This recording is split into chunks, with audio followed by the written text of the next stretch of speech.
You don't know what you're asking for when you say that. When you ask that question, you don't know what you're asking for. And he was not a fighting bull. He was a killer. If he got you down, he was going to hurt you. If I'd have been entered, I'd have the arena record at Albuquerque.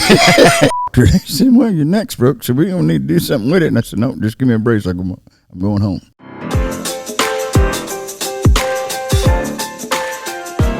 You can put shades on. I am too. There you go. That's all right. Oh, yeah. You want a energy drink? Sure. Ranch Fuel. Ranch Fuel.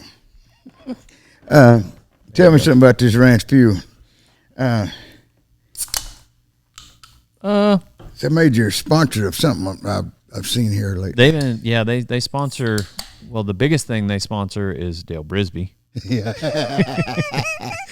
And then I didn't know that. Kai Hamilton, Stetson Wright, I think is his last name. Yeah. And you know that guy, do you? Yeah, I guess know him pretty well. I've seen him around. But no, they're good energy drinks. I like to. Yeah, tastes pretty good. Tastes pretty good. What you been up to? Well, my friend, I've been just trying to make a living. Yes, sir. You know, still out there on the trail a little bit, but not. Yeah, you're still clowning. Yeah, I'm still clowning, and you know, it's not like it used to be. Really? It's just not. Years ago, we traveled all together, and everybody was in. You know, you see everybody every week. You know, nowadays you get somewhere, and my biggest problem is I don't know any of these young guys. I'm not. I got 5 pro rodeos that I still go to, and the rest there is it's a little open rodeos within a 200-mile radius of my house. Yeah, and I don't get out of that no more. I've had offers to come to lots of different places, but they just been there, done that. Yeah, you know. But got to make a living. You know, you don't retire from rodeo. Rodeo retires you. So, in this business, you don't. I always say it like this: I made a living, but I didn't make no money.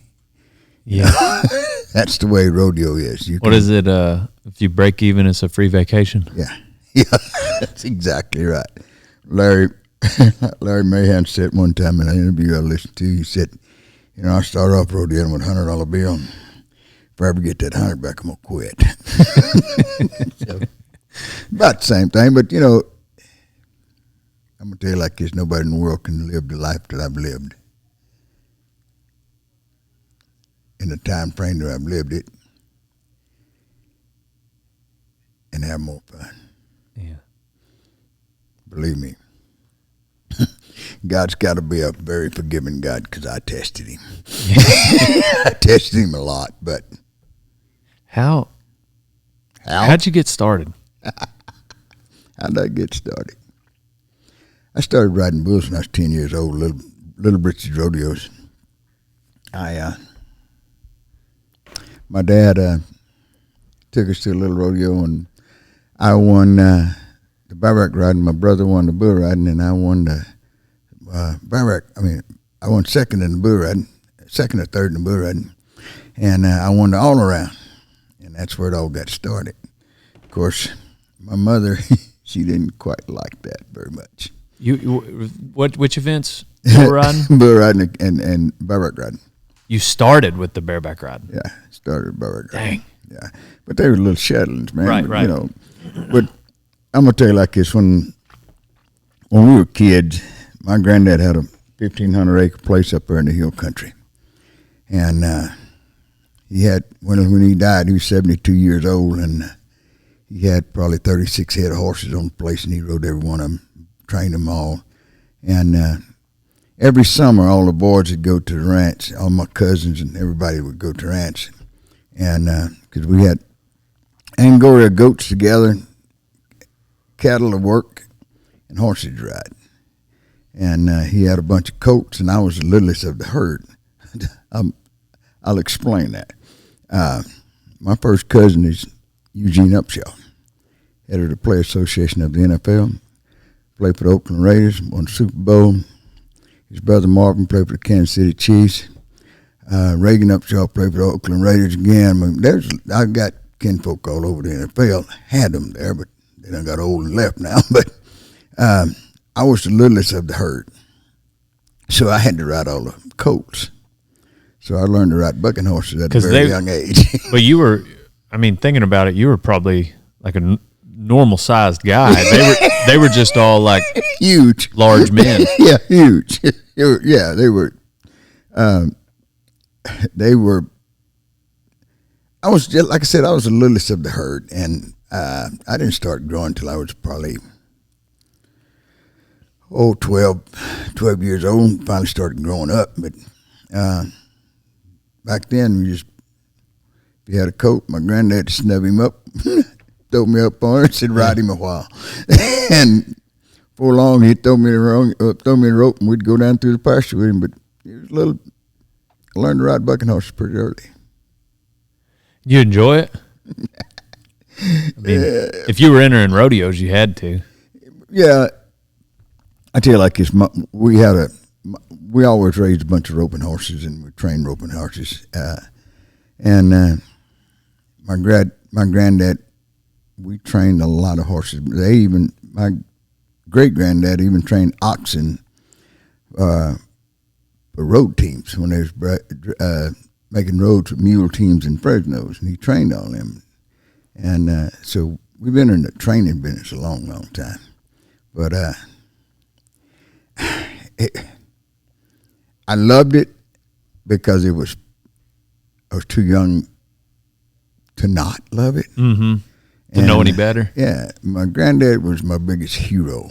I mean, he could parabolize between the Bible and what I was doing and just make it fit. And I've never forgotten that. So that was something that kind of pleased me a whole lot. I always wanted. There's two people in this world I really wanted to make happy, and that was my dad and my granddad. And my dad always wanted me to rope calves, and I wanted to ride bulls and bareback horses. One day we was having an Easter Sunday morning roping out there, and I went out there untying calves and got on one, rode him down through the arena. My mother looked at me and says, "You're not going to be riding no cows. That's all there is to it. You're going to be sitting behind some desk with a white shirt on and a tie." And that's the first time I ever denied my mother anything. I said, that ain't going to be me. Yeah. And I wound up sleeping on my belly that night because my butt's too sore. But she didn't like you disagreeing. Oh, no. You didn't. Back then, you didn't do that. Right. No. My dad was, like I said, he wanted me to rope calves, and I was just the family's little outlaw. I ain't doing that. When I got to riding them colts and they'd buck a little bit, that was the kind of ride you couldn't pay for at the circus or whatever, or at the carnival, So that was my biggest thrills, to ride them colts. And we lived back off in the woods up there in the hill country, and we'd go hunting at night and just tracking stuff, and they'd always put me on the worst horse. And sooner or later he'd run off and they'd have to come catch me. we kind of spoiled all them horses and made them run to the house pretty fast. So we get out there a little ways and they went spinning around wanting to go back to the house. And right. I wasn't strong enough to turn one back, so we went on to the house. Yeah. I remember when I was a kid, my dad used to say, when we do go back to the house, you never run. You always walk. Yeah. Otherwise, you'll teach them to. Oh, yeah. We had what we called the big pasture and the little pasture. When we got over there in that little pasture, we'd turn them loose. And, boy, I mean, we'd get to the back end. We'd run like crazy till we got to the front of it, and then we'd walk from there onto the house. Then you walk, yeah. Well, my granddad went with us one night, and you could just see us all beginning to sweat by the time we got almost to that gate. And there's 4 or 5 of us there. Well, we were just, what we going to do? What we going to do? And sure enough, we got down there and turned around. Them horses went to, I mean, they were running at them bits like crazy. I mean, we was floating their teeth, Yeah. And my granddad looked over it all over and said, "Yep, that razor strap's coming out tonight." He had a razor strap he shaved with that he sharpened his razor with, and it had holes in it, just little bitty holes in it. And when he strung that thing at you, you knew it because you looked like you had the measles after that. Dang. Oh, yeah. That's the way it was. The razor strap. Yeah. It's a leather strap that he sharpened his razor on that he shaved with. But Dang. yeah, pretty wild. So what events did you, as you got a little older, what events were you entering in the rodeos? Oh, wow. I did just about everything, really. I rode bulls, barrack horses, broncs, rope kegs, bulldog. I really like bulldogging because I saw some guys doing it that were really big and stout. I said, I think I can do that. And I'm the kind of guy that you really don't want to challenge. I'm going to rise to the occasion. You know, ain't much I ain't going to. You challenge me, I'm going to have to see how bad you are. That's just me, you know. So I was in high school and them boys got the shoot dog, and I said, I can do that. Well, I got to throwing them down. I went, yeah, I can do this. And I'll never forget a guy named, when I really wanted to do it, a guy named Tommy Gailey. He was an IRA world champion or something. And him and Terry Bonds were really good amateur bulldoggers around my area down there. And Tommy Gailey had a big app horse that could mortally fly. And I got on that horse one day, and when you drop the hammer on him, you better be wanting to get off, because he's going to drag you to the back end if you don't. I mean, you better be wanting to get down. Them steers were a lot easier to ride than that horse was. You go down the back end because he'd do, and you'd wind up in the fence, you know. So, but he taught me how to bulldog, shape cattle up and throw them, and I did it for quite a while. I've got pictures of me bulldogging at quite a few rodeos, Greeley, Colorado, and I mean there's a bunch of rodeos I bulldogged at, and just for the fun of it. One time, Oakberry, my dear friend Oakberry, I just love him. Everybody thinks he's just a turd, but I really liked Oakberry. He'd jack with you. It just didn't matter what he was. He'd come test your air. And like I said, you don't want to challenge me on nothing because I'm gonna come back at you. But we was at Albuquerque one year, and I believe it's Hadley Barrett was announcing it. And I was jacking with Hadley, and I said, Hadley, I can do this. He said, well, let's just see if you can. I looked down there, and I said, can I ride to it? Somebody's horse? Oak says, yep, you bet. So he handed me that saw horse, and I can't remember his name.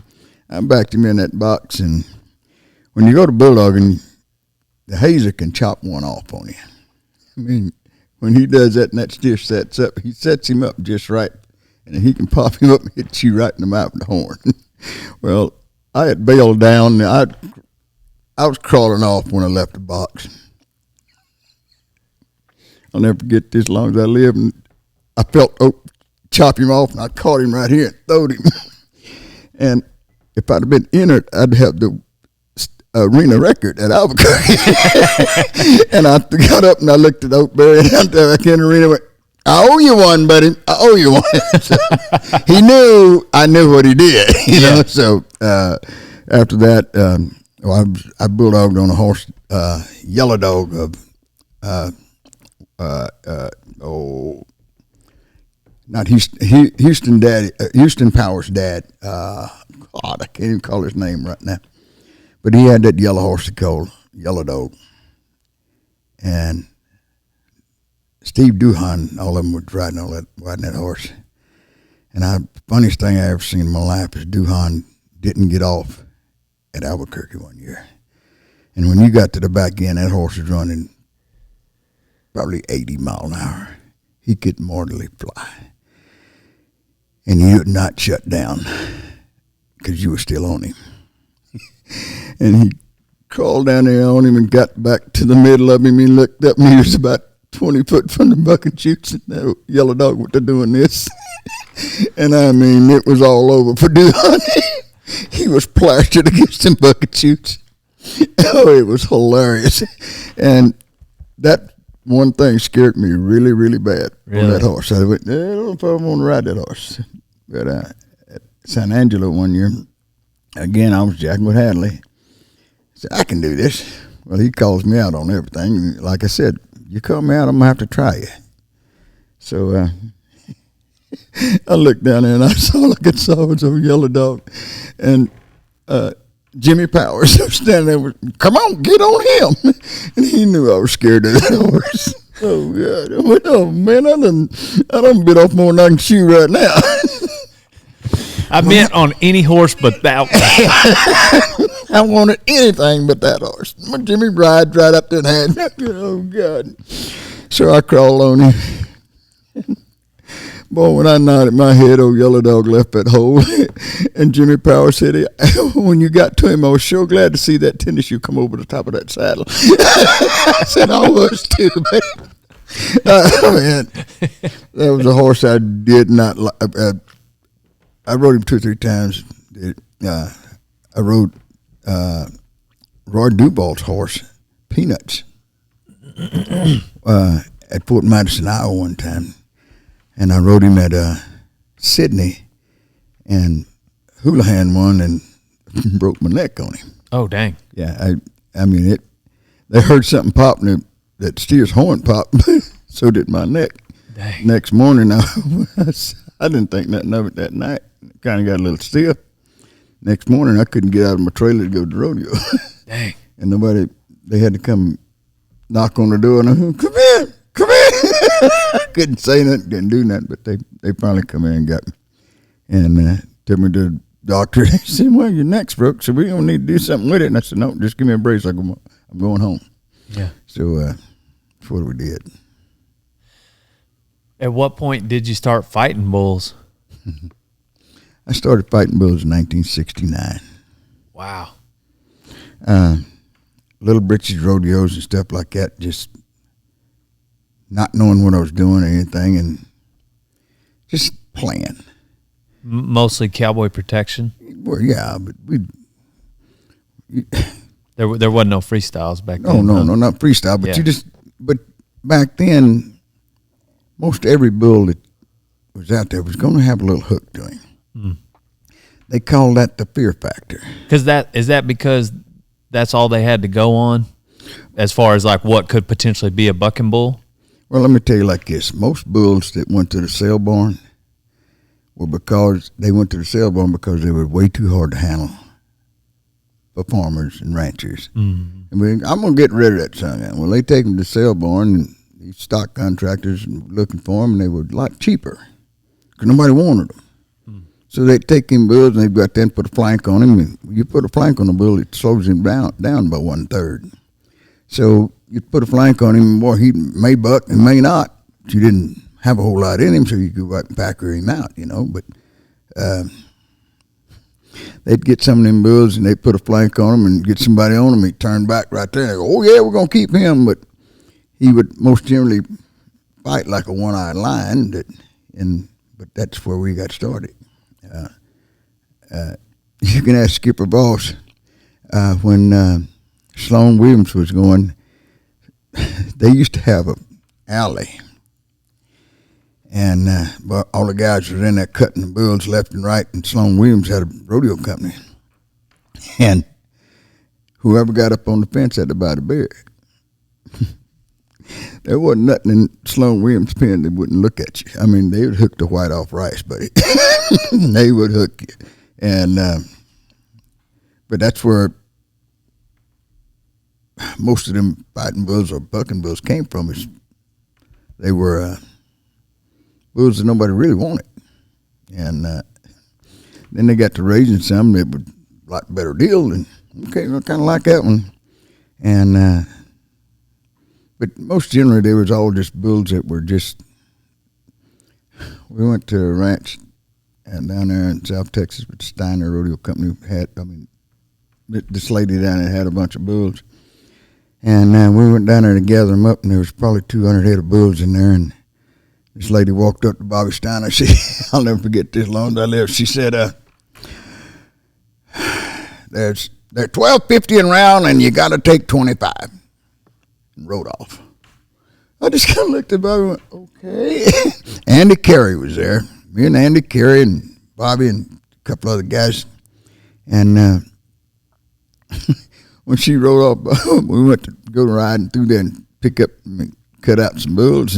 And there was guys on horses out there that had them old Stacey Adams shoes on. They had saddles that I wouldn't put on a dog, riding horses that I just would not have fed. And one of them tried to get out of there, and before me and Andy could get a rope up, there was 4 lines on it. So I went, Andy, put the rope down. We don't want to get embarrassed. Yeah. These guys looked like they were pumping gas at the Phillips 66 downtown, but there was some showed up cowboys down there. Really? Oh, yeah. We looked. She told us one time all them bulls ever seen was snakes, alligators, and mosquitoes that big. Dang. Yeah, pretty bad places down in there, but that's where most of them bulls come from. They weren't bred to buck. They were just outlaws. $12.50 a round. Well, she said $12.50 a round. You got to take 25. That sounds like a lot. Yeah, it was. But at that time, when you work for the Stein, I'm gonna tell you like this. When I first got started, I was amateur rodeoing, and we worked for Gary Townsend in Bastrop, Texas, and we would go out there and fight bulls for him. And if you got in Gary Townsend's pen, you had to be a bad cat. Mm. If you walked out of it, you was even better. Well, and Mike Moore would test ourselves. Yeah. And just see how tough let's go. And just see how bad they are. Well, Buck Steiner happened to be there in Bastrop watching us that day, sitting up there, and we didn't know it. But he leaves there and goes to Tommy's, to the saddle shop that morning, and tells Tommy, he says, I found you boys some clowns now. I found you boys some bullfighters. And back then they wasn't bullfighters, and some clowns. Rodeo clowns. Yeah, rodeo clowns. So he said, well, who are they? And so he told him about it, told him about us. And we didn't know nothing about all that, but we get to Georgetown, Texas, working at amateur rodeo there. And Bobby Steiner happened to be there watching. And Cecil Hill had a bunch of pretty good bulls, and they fight a little bit. We had sure enough safe from cowboys and stuff, and had to do it right. And back then, most every one of them that stuck his head up was going to hook somebody. So you'd better be in the right place at the right time. So we got by them pretty good, and we got through at the rodeo, and we walked out there sitting by Mike Moore's Good Time band back then. We sitting in there, and he looked at us and says, why don't you boys get your cart and go to work for me? Well, I picked my mouth up off the ground and said, really? And so that's where we got started. What year was that? Let's put it this way. It was 1977. Would that have been after he won the world? Oh, yeah. Yeah. Bobby won the world in 1973. Butch Kirby won the world in 1978. And I'm going to tell you something about Butch Kirby. If you ever get him in here, you make him admit to this. I was riding bulls at the Sheriff Posse Rodeo in Austin, Texas, and he was entered.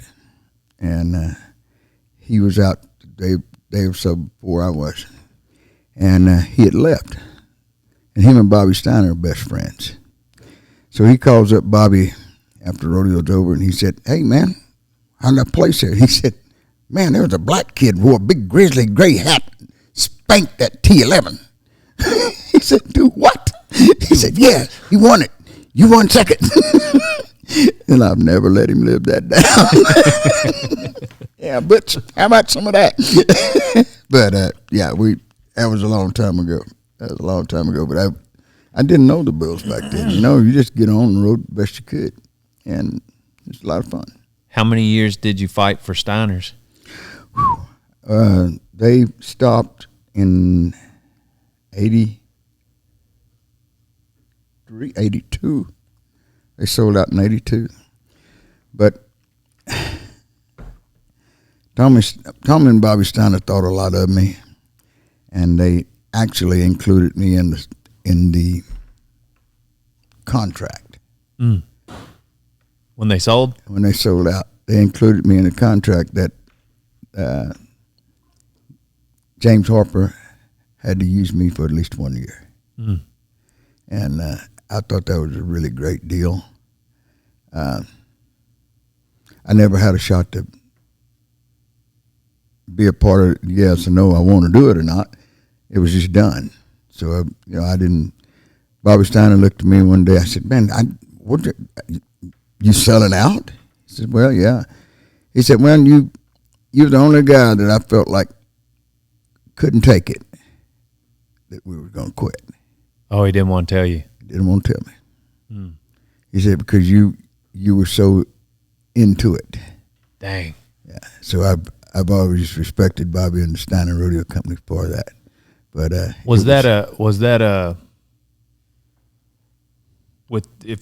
since you were so into it, and I'm sure that was a close knit, obviously a family to you. Was that like a new chapter as closing, or an old chapter closing? Like, was that new? Yeah. That year, Mike Moore got hit by a car at the Dallas State Fair, and ruined his bullfighting career.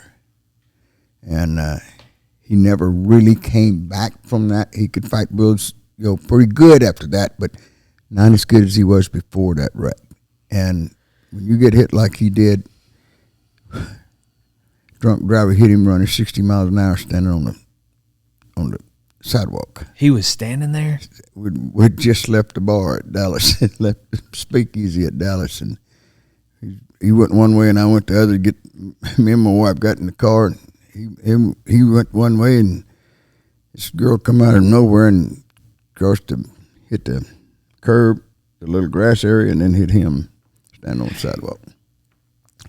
And he did $1,200 worth of damage to the front end of that car, and broke one leg, messed up his knee, and his right arm was sticking over here by his left ear. And but he was hurt. But what'd they do to the driver? You ain't gonna believe what I tell you on this. Dang. Evidently she knew somebody. They said that they had to go find her at her home, and somebody knew who she was. And they found her there, and they had to hospitalize her because she was so intoxicated. And they don't know how she got to the house. But she had to be hospitalized, and because she was alcohol poisoned, basically. And come down for court, she got it got worked down to a simple assault. Dang. Yeah. I said, simple assault. I said, really? So I can do that? Yeah. I think I'll try that. No, but it was just one of them deals where it was a bad deal for him. He got the raw end of that deal. Yeah. So I'm curious, you mentioned Georgetown and how, they had their heads up and you had to go in there. How different do you think guys fought bulls with no vests? Or was it different? Oh, yeah.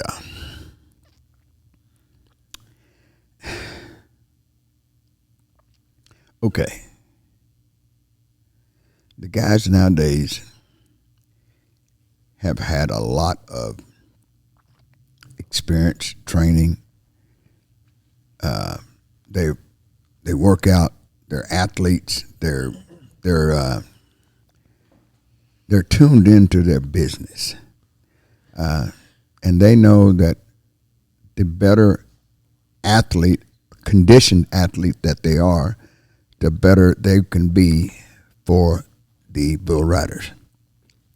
Back then, there weren't no schools. It's nothing. I mean, clowning got started because one of the bull riders got hurt, and they said, well, get out there and help these guys get these bull riders. Right. That's how it all got started. And since then, it's grown to what it is today. But back then, if you got hit going one way, you get up and go back the other way.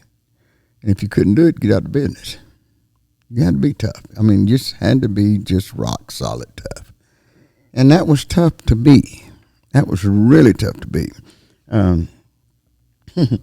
I've had 14 knee surgeries and a knee replacement. I've had 140 different breaks. Some of them 2 or 3 times, but it's something you had to do. I mean, I tore up a knee one time when I was at the bullfights in Rapid City, the first ones we ever had. And I went to J. Pat Evans, the Dallas Cowboys doctor, and basically started the Justin Healy program. And I went to him, flew in there, he looked at that, and he said, he pulled a lot of blood and fluid off of it. And he said, Harvey Martin played on the knee just like that for Dallas last year. I looked at Dr. Evans and I went, I'm tougher than that, son, and I'm gone. I left there and went to Jackson, Mississippi. And had to fight bulls there, but they had to draw 2 cc's of fluid off my knee every night. Dang. Before I could go in there. But back then, if you didn't work, you didn't eat. Do you...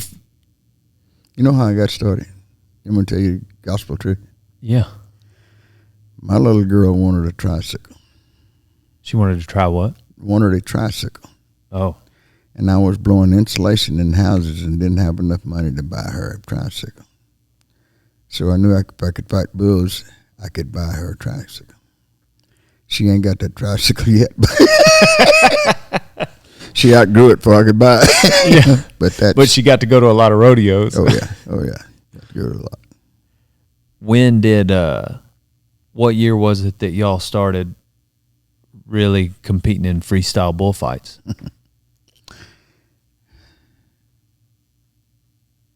1980. 80 or 81. Jim Sutton called all the stock contractors and said, let's see who's got the best bullfighters. Send them up here. So Harry Vole, Benny Butler, Mike Servey, Tommy Steiner sent us up there. Each one had sent 2 guys. Well, we were the Steiner crew. And went to Rapid City, and we had no idea. We sat in the Howard Johnson Hotel and created the rules for it because we didn't know how we was going to do it, what we were going to do. We sat there. Wick Peth was there, George Doak, Bob Donaldson, Miles wasn't there the first one, but it was me and Mike Moore. Oh, I can't even remember everybody was there, but we all sat in there and created this deal, created what we needed to do. Had it all wrote down. I was going to judge it and whole 9 yards.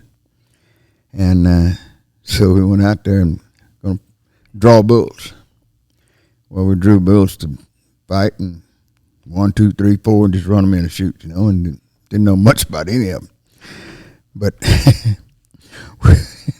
this was terrible because Dan Hyatt had brought a bunch of them Highlander Cross bulls in there, and we were at that Coliseum in Rapid City. They didn't have enough room to put everything inside, so they left them bulls on the truck, and they had holes in them side of the truck. You go down through there when the bulls was at, and there was a horn stuck out that far of every one of them holes in there, and I went, this is going to be a little difficult right here, But when they run in there, they had the head cocked like that going in because they were big bad brindles and crossbred sun guns they would clean your clock. They didn't have a lot of Mexican bloodlines. Oh no, then. no. We never fought Mexicans till 84, 85. So in 80, when y'all go up there, had you been selling shows at the end of the bull riding? Like y'all had been, so you had freestyled some, just not necessarily in a competition. We didn't know it was called freestyle. Gotcha. We were told go sell it. Sell the show. We got to have a sale. And that sale, I'll never forget these bulls that Bobby Stein had. One of them was T16, and he was a very smart old bull. And you could start at him, and he had horns on each side about that long, and I mean, he knew how to pick at you. And you'd get him on a barrel, and you'd try to roll it to him, and you'd roll it this way, and he'd pop your hand on the other side. Dang. So you'd have to roll it with your legs and keep your hands up like this, and if you got too close, he'd reach across you and hit you right in the head.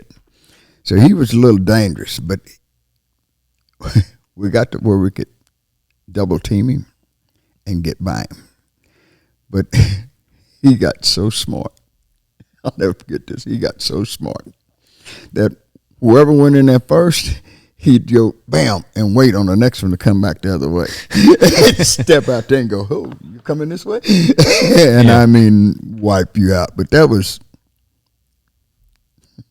how we learned to fight them. We just get in there and go around.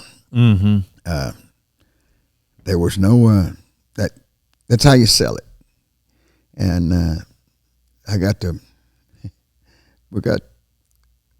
I heard about Miles Harriott jumping one at Fort Worth. I went, really? This is mid 80s. Yeah. Or early 80s. Early 80s. And I went, really? I think I might try that. So I got a picture of me jumping one in St. Louis, Missouri, where you look at Mike Moore, the barrel, and the bull, and you look at that and you go, whoa. And about 5 foot above that bull, you see me. And I jumped, hit that barrel and went off of it. And I got pretty good at going off the barrel at him, but then trying to jump them flat-footed was a little tough. I've got some pictures that you can jump them right, but them big brindles, they didn't lower the head very low. I mean, I got a picture on my phone right now. One of them that I think I've seen one floating around the internet where you're jumping him off the barrel. No, that's one off the barrel, but I'm talking about I've jumped one off the ground that when you look at it, you go, "Ee, that's going to hurt," but it didn't because I made it. And it's just one of them deals where your timing had to be good, but well, here's the one from me jumping over him at St. Louis. This is the one I think I've seen. Yeah, just way up there. J.G. Crouch. Yeah, J.G. Crouch was in the barrel. Dang, you are way up there. So that was, yeah. I believe it was 81. That looks like a big bull. He's a big Santa Gertrudis bull, and the only way to get that bull's head down was to slap that barrel. Right. And he thought you was hitting at him, and he'd drop his head, and you can get over him.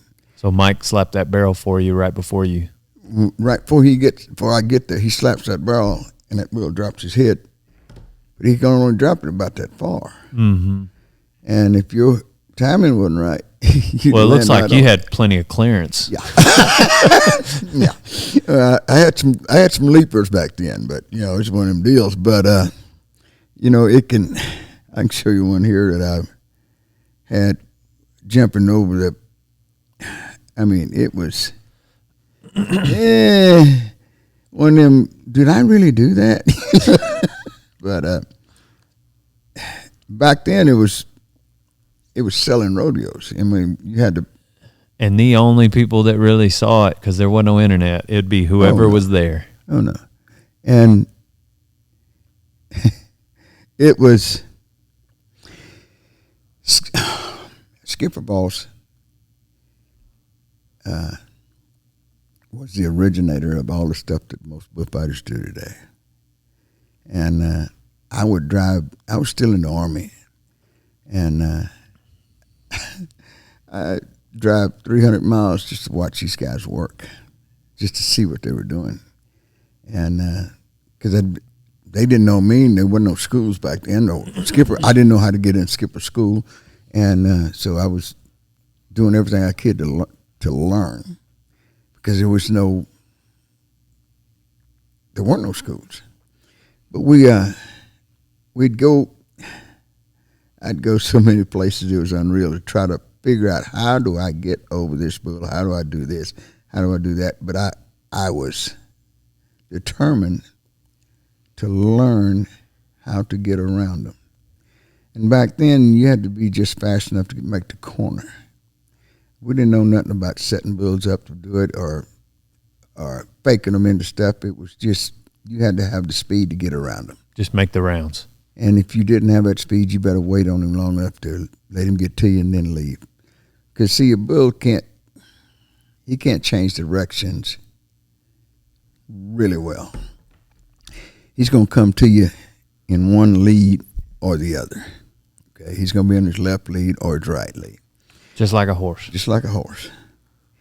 And when you get that bull in that right lead, he's got to go right, left, and before he can come back again. He's got to change leads. But you catch him in the air on his right and leave. So he's got to come down, change, and then come.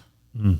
So you can get right behind his horn or to his hump in that time frame if you wait long enough. Which I put on lots of schools and try to teach these kids how to do that, but a lot of kids don't. When they see that, try to give him that fake, their feet says, "We're leaving. You going?" Yeah. And most generally they get caught. But it's something that most of them can do now. But back then we didn't know that. We didn't know how to do that. I didn't. Mike Moore and Rick Chapman taught me a lot. And Chapman taught me a lot by doing it in front of me. And I'm dyslexic, so I don't pick up a lot of things written. Mm-hmm. But you show me something, I can duplicate it. And he would step through on a bull and make a round with one and drop him in the hole. And I mean, it was just, and I kept watching. And finally, Rick Chapman, I said, "Dude, what am I doing?" He said, "Leon, you're just too fast." I said, "What?" He said, "You're leaving so fast. Them bulls never see you." Mm. He said, "If you slow down, you can fight them." I'm going to tell you something. It took an act of Congress to get me to slow down. Because you got 1,800 pounds of massive beast running at you with baseball bats stuck out of each side of his head, and the fear of God in his eye wanted to annihilate you off the face of this earth. Yeah. What you going to do? Right. I'm leaving, but it was the wrong thing to do. I had to wait on him. And if you wait long enough, you can throw one down. Mm-hmm. I mean, you can, but your Miles taught me this one, that fake is not crossways, it's backwards. Most people didn't, back then, they didn't realize that. Well, I didn't. I was on them, not in front of them. And you don't. But when I got to where I could fight bulls, I knew where I wanted a bullfighter to be from riding bulls. So that was my objective, to be in that spot. Miles Harris worked with me one time at Del Rio, Super Bowl. First time I ever worked with him. We almost run together, and he looked at me and said, "Cockadoodle, I like working with you. You make me hump up. Because you're going to be there if I ain't getting in that hole." Like, "Yes, sir." Because I respected Miles' ability to do stuff, and it was just unreal. But when he told me that, I was one of the greatest compliments I ever got from him. And that made me feel on top of the world. What did he call you? He said cockadoodle. That's always, he calls everybody that, cockadoodle. But he says that about everybody. Was it the good bullfighters? It was always a race to the gap. Oh yeah.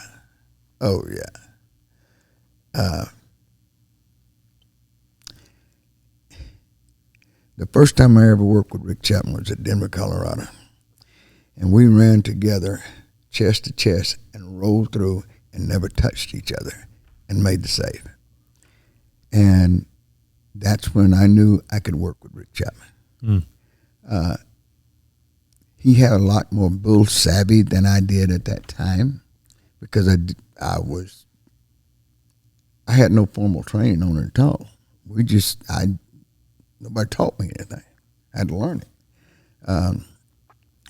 Alfred Hill, when they first had me out there, they said, all you got to do is run fast and act goofy. I said, wait a minute. You going to pay me for what I used to get kicked out of school for? Really? I said, yeah, I can do that. So that's how I got started, just playing. But then after a year of keeping Johnson tape and being gay in business, I decided to learn how to do it right. And if you do it right, to be perfectly honest, if you wait long enough, Bill can't catch you. If you do everything exactly perfect, Bill can't catch you. That bull's 8 foot long. He's got 4 feet. But when his front feet on the ground, he can only take 2 steps. When his hind feet on the ground, he can go 8 foot forward in any direction he wants to go. So when you turn bulls back, you turn them back when their front feet are off the ground. You can make them go wherever you want to go. But you catch them with their front feet on the ground, they're going to go by you. So you have to learn how to catch a bull in the air and bring him down. And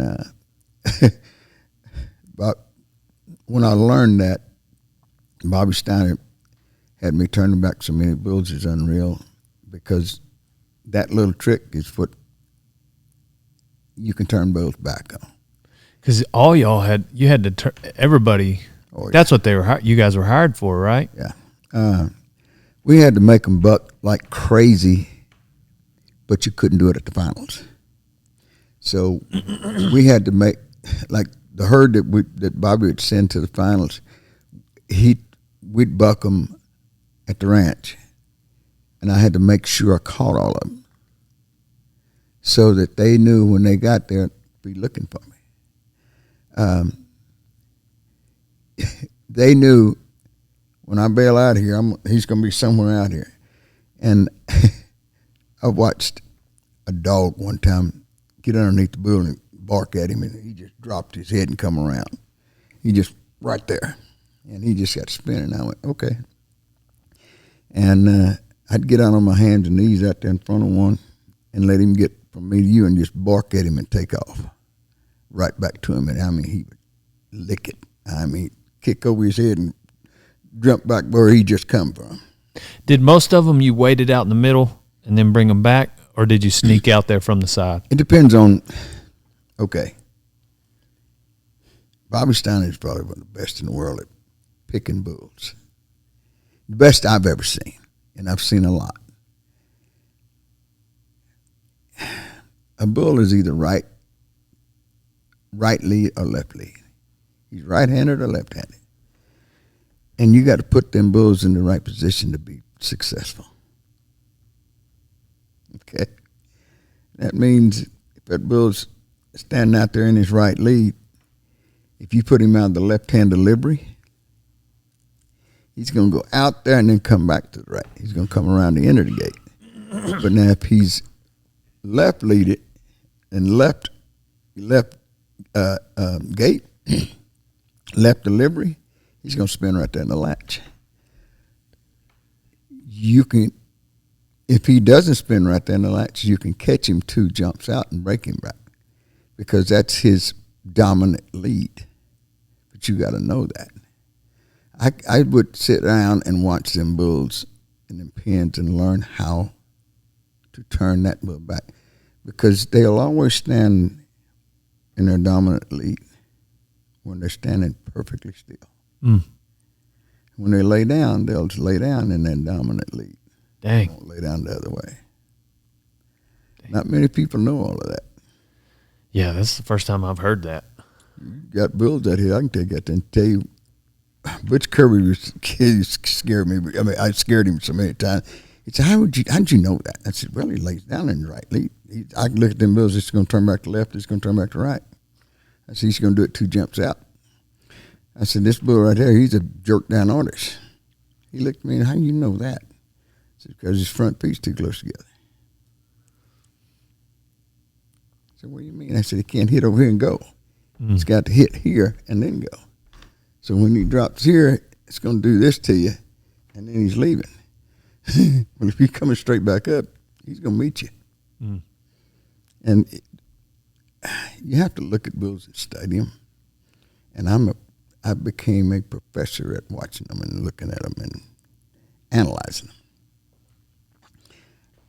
I knew that bull's cheating. He's 6, 7 foot long. He's got 4 feet. I was about that wide and had 2. He's cheating. So I knew I had to figure out how to beat him at his game. And you don't study something long enough, you ain't going to do it. But if you study them, they'll tell you. It will tell you I'll tell you what you can do. You can walk out there and look at roping calves or roping steers. If that steer that you draw stand down in his right lead, he's going to lead going to the right. If you can set him to go to the left, but he's going to go to the right for long, he's going to get back in his comfortable lead. So was Wick Peth somebody you guys kind of looked up to back in that time? More than you'll ever imagine. Wick Peth, I'm going to bring in some old names for you here and now. It's Wick Peth, Carl Doring, George Doak. Those are guys that knew what they were doing. Wick Peth was just phenomenal athlete. He was he not like a turning back rascal? Like what? Aren't there a bunch of pictures of him like exactly down on his hands and knees, reach up there? But I was doing it before I knew that they were doing it, but I didn't know that was the way to do that. Gotcha. I saw a dog do it, and I went, "That's what I'm gonna do." But when I saw Wick doing it, I went, "There it is. That's what you need to do." And he could do it at Cheyenne like padding for a dance and just crawl up underneath one, and it was just. But he was such an athlete to get in and out of there because he'd get him turned back and not have him chase you out of there. And at the finals, you have to not turn bulls back because if they followed you out of there, you just cost that guy a bull ride. What? So I heard somebody was throwing rocks and because Corey Wall, who was my mentor early on, expressed like that was like, bullfighters didn't get hired to protect the cowboy. Bullfighters got hired to turn the bulls back, and then hopefully they got to protect the cowboy. But then I'd heard other like bull riders like complaining, that sometimes a bullfighter might turn a bull back and buck them off.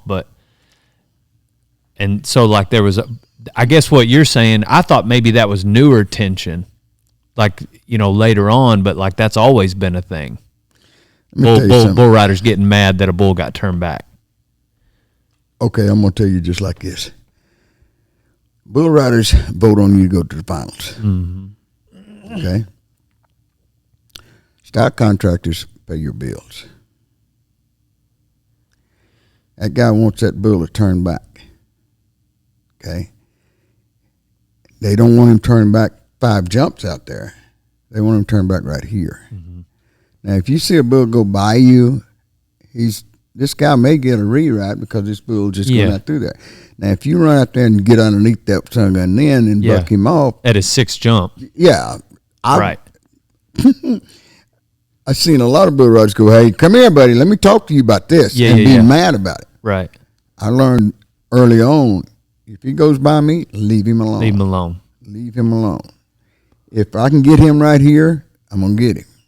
Y93, big old high horn Bramer, that was the tip of his horn was that big around, the tip. He was a bad dude, but I could reach up and grab him right here, and he would take it every trip. But one, when I saw Tommy Steiner send him the other direction with the plank. And I was standing there about to get kicked in the face, going, what happened here? And I just bailed out of it and going, what? Tommy said, I changed him. And you can do it with the plank. That's when I went to studying the planking. Yeah, most every stock contractor wanted one to buck so that he could get him to the finals, okay? I'll do whatever I need to do to get one to buck from me to you outside that buck and shoot. He goes to that wall, he's on his own. Now, I've been cussed so many times for stock contractors tell me, you missed him. Well, yeah, I did. But if you catch him right and he don't take, I'm not going to buck that cowboy off. Gotcha. That's the line. So, like, essentially, if he's, I guess I just assumed that back in the day when you guys were turning them back, that like bull riders just accepted, hey, that's this guy's job. But I see what you're saying. Like, no, there's a point where if he's going to get a re-ride, let him get the re-ride. Yeah. I understand that. 100%. That's just cowboy etiquette. Right. Yes, sir. That's just cowboy etiquette. Yeah. If he goes by unless me, you don't like the guy. Now, you can buck anybody off. That was a, don't piss me off, boys. I will buck you off because I can make him go different directions. I can make him go straight. I mean, you just had to know how to do it. They wouldn't let you even just grab them a little bit at the finals? Oh, no. Because it unevened the performance. Because if one guy could turn him back right here, all them other stock contractors, bullfighters, were not there to turn their bulls back. Got you. Right. You were there for. Took everybody out of it. Right. Okay. But Steiners would make them buck like crazy right here at the house and send them there. And most every other stock contractor has done the same thing. If you can get one, not many people can get one to turn back right now. I mean, they just, most generally they're bucking bulls that are doing it on their own. And these bucking machines they got now are some of the greatest things in the world to get them that way. But then if he's a right or left, you got to figure out which side he needs to be on. And then every now and then you got to change him up. What percentage of those that you're catching are you latching? Like you run the latch? Oh, no. None of them? No. Now, Bobby Steiner would, the guy opening the gate is so essential, it's unreal, but nobody really realizes that yet. That guy, when he flings that gate, he can send that bull straight down the gate. Mm-hmm. Well, he's going to probably hip himself or run down the gate and run you back. But if you hold that gate and let that bull turn before you let go of this, you get that bull to turn back. That's why Bobby Steiner was so good and had so many bulls at the finals, because he knew how to make them he knew how to get the best out of his bulls. And that's an art. That's an art. That guy opening that gate, if he just flings it and runs, you better hope you got somebody that can turn him back, but you can't do it at the finals. But if you train him before you get there, Bobby Steiner got to where he could just open it slow and let somebody take it. And then the bulls would do it. He didn't have to stand there. But I've seen him stand there on 9+ and some bad cats, look him right straight in the eye before he let go of it. Yeah. And I was going, dude, they're going to kill you. Right. But if you got them turned, they ain't going to foul the cowboy. Yeah. And then give them a better chance of being a better bull. It's a lot more to this rodeo game than most people think it is.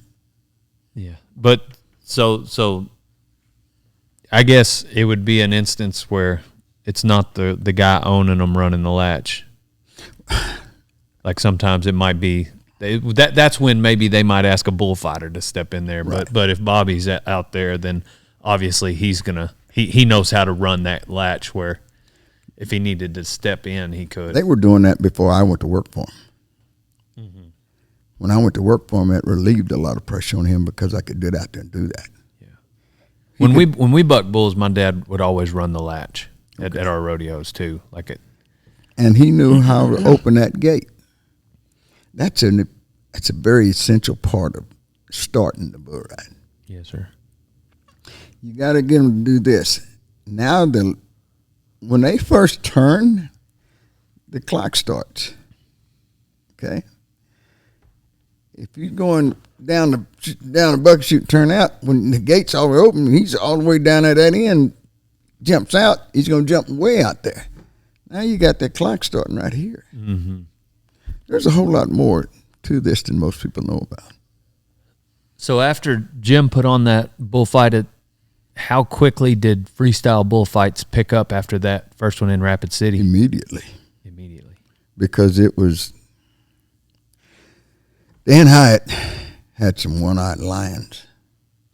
And I mean, it was a run for your life or bow up. And it was a very, very exciting deal. Not everybody can do that with any kind of consistency.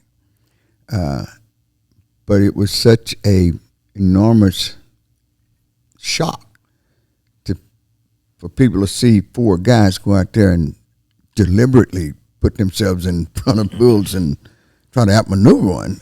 It's like, wow. It was such a wow factor that it caught on immediately. And, man, committees and everybody else wanted, let's do that. Let's have that, because every now and then you got to reinvent yourself.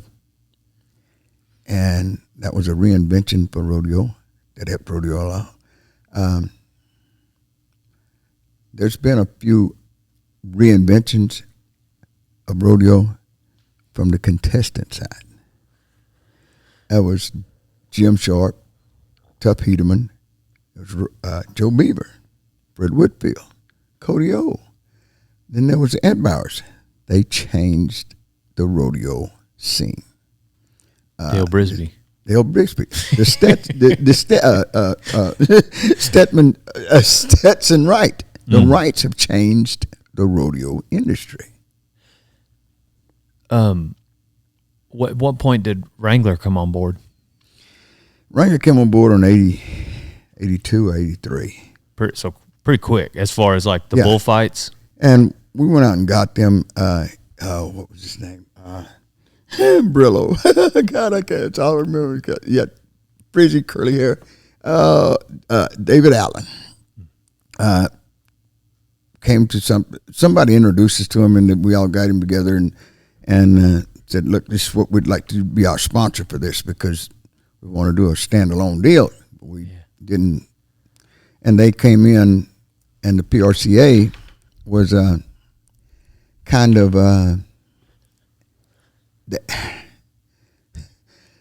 let's put it this way: we had more clout than they thought we did to bring Wrangler into this, and they didn't get that 20%.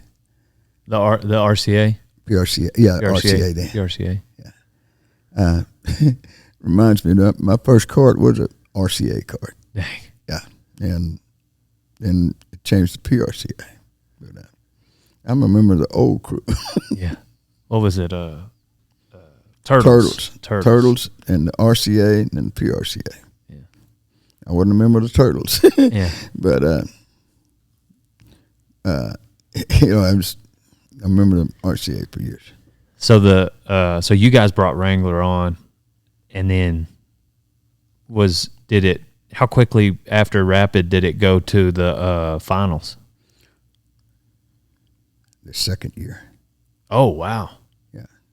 It was, but we did it after the rodeo, after the bull riding. Mm-hmm. And it kept people in the seats. Mm-hmm. And one year, Skipper Voss and I went out and found all the bulls to go to the finals, and it was, of course, we went to South Texas down there at that 6E Ranch and all down in there where there were some bad cats down there, and we got them loaded and out of there and took them to the finals, and it was pretty good watching. But Jim Sutton bought all them bulls, and this one scares me because he took all of them bulls to home in South Dakota, after the finals, and them bulls came from South Texas, and they were not climate. Oh man, they were not acclimated to that weather. And I called Jim Sutton that one day, and I said, "How about them bulls? They doing all right?" He said, "Well, I'm watching the last one fall over right now." I said, "Do what?" He said, "Oh yeah, they all froze to death." Dang. And it was like, "Are you kidding me?" But they just couldn't take that. And he said he'd watched them in the barn, all of them died. Man. Yeah, they had put them in because they knew they couldn't take it, but they couldn't take it inside. Dang. And that was one of them. Wow. Well, what was it like? Because a lot of y'all, I mean, like most of the time, it was guys that were actually fighting the rodeo were in the bullfights. Yeah.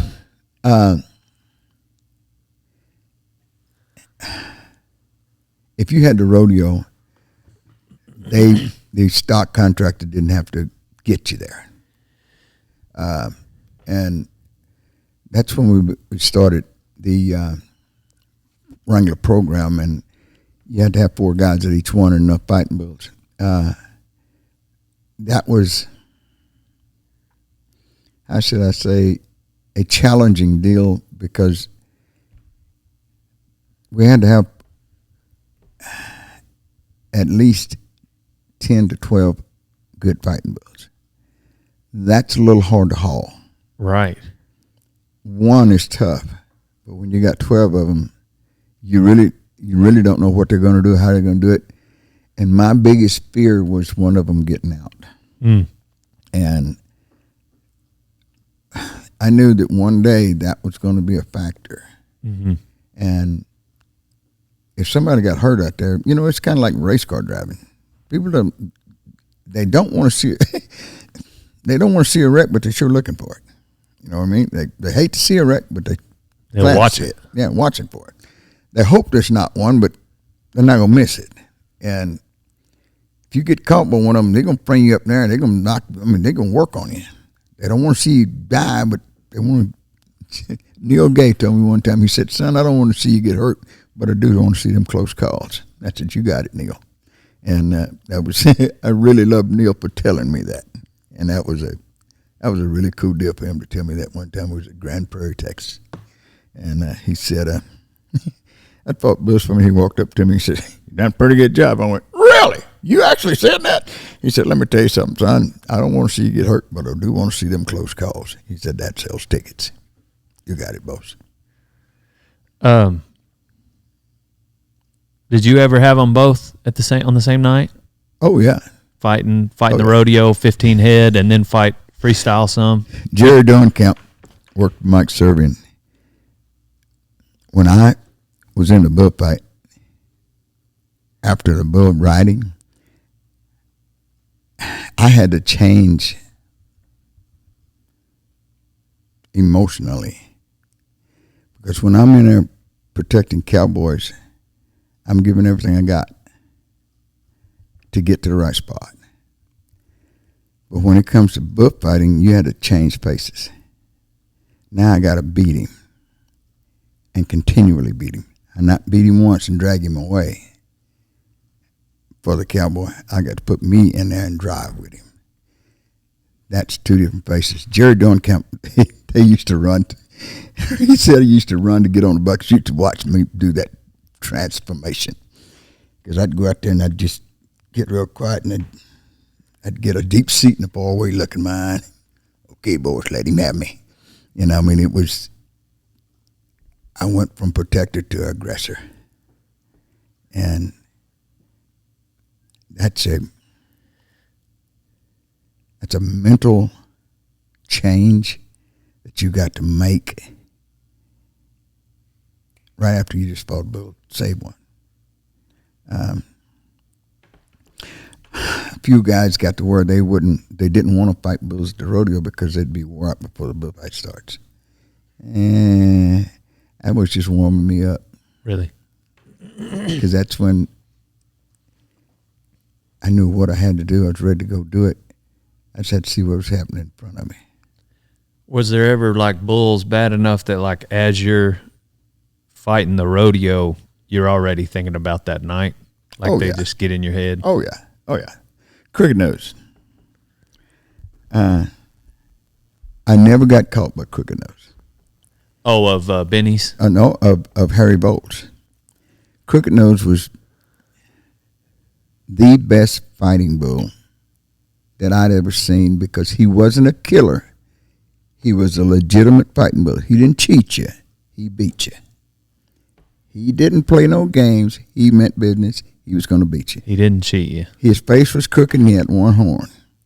He broke that horn off on Rick Chapman had him in South Carolina, and he broke it off on the barrel. And that's when Crooked Nose got to be that bull. And if you draw the Crooked Nose, you're supposed to win first, but you better be able to do something with him because otherwise he's going to hurt you. Did guys want to go to that no horn side a lot, or did it matter with him? If you went to that no horn side, you have to understand that bull's head was crooked. Mm-hmm. So he looked at you like this, and this horn was right there in front of him like a unicorn. And if you went to that muley side, he could see you coming and just reach that horn over. And I saw him do this to Rex Dunn, put that horn in front of him, move him back. Dang. Oh, he was so good. It was just unreal. I'd seen him move him back, go, run over him. Okay, the best I ever saw Crooked Nose fought, I fought him 5 or 6 times, and never got caught by him. But I've got 5 gears: first, second, third, fourth, and fear gear. Fear. When I get to fear gear, God can't catch me. That's when I would just literally outrun one. But Jeff Kobza called for that bull at Fort Smith, Arkansas one time. And Fort Smith's a long pin, and the buck and shoots on this end, he went to the other end of the arena. Stood down there, and he always took a dip right before he called for one. Took a dip of snuff. And he's standing down there, and Harry's up here, and we was all standing up here, and he did like that. Harry said, "Come on up here, you next." He's ready. He said, stood down and did that. Harry looked at us. I'll never forget Harry Bowles saying, "I think he wants us to let him out." I said, "Okay." So he lets him out, but Crooked Nose had a distinct pattern. I don't care what was in front of him right around the buck and shoots, he's going to go by you, find the back end of that chute, of that arena, spin around to the left, and paw with both front feet. And it would just freak you out to see him do that. Whoa, because you're thinking, what lead's he going to be in? Mm-hmm. And he's thinking, I'm going to the muley side looking at that, but that most generally was a mistake. But when he came down there and he spun around, Jeff Kobza stepped into that hole. And Crooked Nose, "What are you doing right here?" And he drilled a hole in the ground with Crooked Nose at Fort Smith, Arkansas, and just ate him alive. Stepped out of it and went back the other way with him, and I went, there it is. That's when I knew you could go to the horn side. Fort Britt, Jimmy Anderson was watching Fort Britt fight him one time, and he knew he had, Crooked Nose had him cut off, and he hollered at Fort, "Stop!" And Fort just put on the brakes, and he went right by him and made him fall back to that horn side, and he got around him like patting for a dance. He couldn't see you going that way. Mm. He couldn't, but he knew you were there. And if you ever got a hold of that horn, he was not fun because he knew where he was, and he could double back through himself like you would not believe. He was a bad cat. He was an honest cat. Now, Miles Hare told me about a bull, and I got to see him, and Miles was exactly right. He said, I was talking about the baddest bulls we've ever seen, and there was a bull of Kelsey's in the Northwest. They called him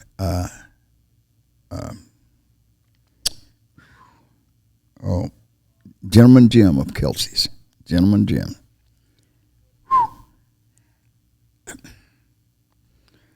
Back then, I could mortally fly. I mean, you couldn't get horses to outrun me for 25 yards. I could smoke a horse for 25 yards. This bull put the fear of God in me immediately. I've had one bull since then catch me quicker than I was ready to react to him. But this bull knew what he was doing and knew how to set you up to be caught. And he was not a fighting bull. He was a killer. If he got you down, he was going to hurt you. And by him getting to me that fast, I went to fear gear immediately. I went by every other gear I had, and I was running for my life. There was another bull up there in the Northwest called Herbie. He was a Hereford bull, Hereford cross he was mean as you could get. And a pickup man roped him just as I got to the fence, or he would have killed him, because he pulled his head up and he went right up my back with his nose. And he pulled him over.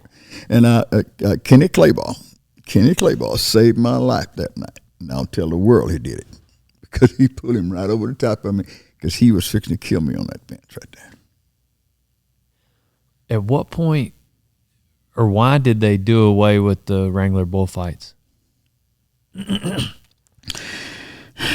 Or if you don't want to tell, I just don't know. I know it just seems like they were such a hit, and then it was such a hit that everybody wanted to be a part of it, and there was not everybody that wanted to be a part of it. They didn't have the expertise of fighting bulls that the rest of the guys had. Now we had a program where we had 12 guys, and the top 6 got to stay, and the bottom 6 were off, and we put new people on.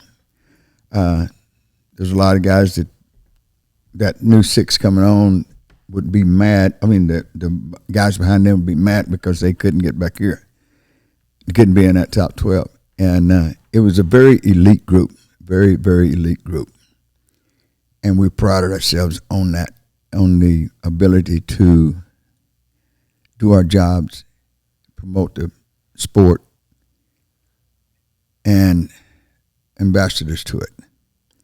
And a lot of guys came in because we were making money at it, and they looked at the money aspect of it and did not see that we are in the entertainment business. And if you don't have the best show in town, you're not going to get the entertainment dollar.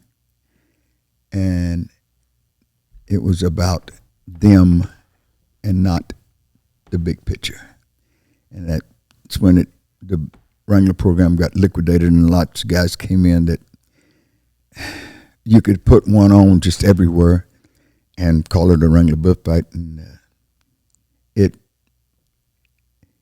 ruined the integrity of it. Mm. What do you think? And that's just my personal thoughts. Right. That's not a collective view. That's Leon's view. Gotcha. What do you think about where bullfighting is today compared to then? And I'm going to tell you something. They have really got...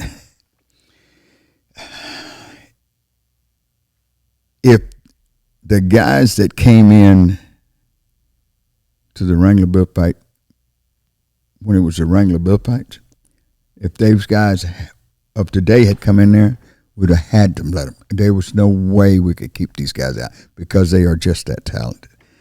These guys are more talented than we ever was. And I'm talking about me personally, because they've watched and looked and seen, whereas we were the innovators of starters of it. We didn't have that. We finally got video cameras where we can watch some of our stuff and work and look at it. Now they filming every bull, everything, and they can look at it and determine what they need to do and how they need to do it. We didn't have that. We were just going from the school of hard knocks. Get hit going one way, get up and go back the other way, if you were tough enough to do it. I am tickled to death with the bullfighters of today because there's so many really, really good bullfighters. I say one thing, though. Them little Mexican fighting bulls are great. Boys, them old South Texas Brindles are a little better. Get you some of them big bad boys. Yeah. And them sun guns that ain't going to hit you in the knee, they're going to hit you in the back of the head. I mean, they're going to hit you in the back of the head with a horn and knock you out. Okay? Them bulls, a lot of them, they wouldn't come to you. You had to go dig them out of corners and make them fight. You had to bring the fight to them. These Mexican fighting bulls, they're heat-seeking missiles. Yeah, you don't got to do that. You don't have to wait. You don't have to say, come on, let's do it. They're coming to see you. I got to fight some of them before I got out of it. I didn't like them. I could deal with them, but I didn't like them because they're shorter. They don't have the front end to move over, and they can catch you quicker. They're cheating more than the big Brindles did because they're shorter bodied and can double back through themselves, and they're bred to do it. And big bulls, you can make a Mexican fighting bull take a fake. I went to Mountain Club of Mexico one time, fought bulls down there for Lee Paul Myers, George Paul Myers' brother. And the guys down there, I was in a bullfighting ring, and I got to cape one. And the Mexican bullfighters down there, they told us, they said, y'all are crazy. I said, why? He said, because them bulls get too smart. He said, you can give them a fake once, and they're going to remember it. Mm-hmm. They're not going to take it the next time. Yeah. And so help me God, Rex Dunn had a bull at the finals. He swore to the day he died that he gave that bull a fake, and you could see on the film there was no way he gave a bull a fake, but in his mind, he gave it bull a fake. I love Rex. I think Rex Dunn was one of the greatest bullfighters to live because he wore them really long pants and took steps about that long. And how he could get away and how he could fight him was just unreal because he had to wait on him. Because he could not run away from him. He had to stand there and fight him. And believe me, he was one of the greatest that there was. Yeah. Who in this generation you feel like fits that bill of just kind of the greatest going? Like who you like watching? Oh, wow.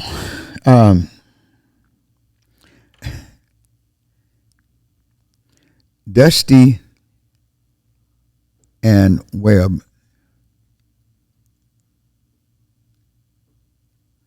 are the two most aggressive and positive thinking bullfighters, because a lot of guys can fight one, but when it gets where you have to be aggressive and you have to offer yourself up in very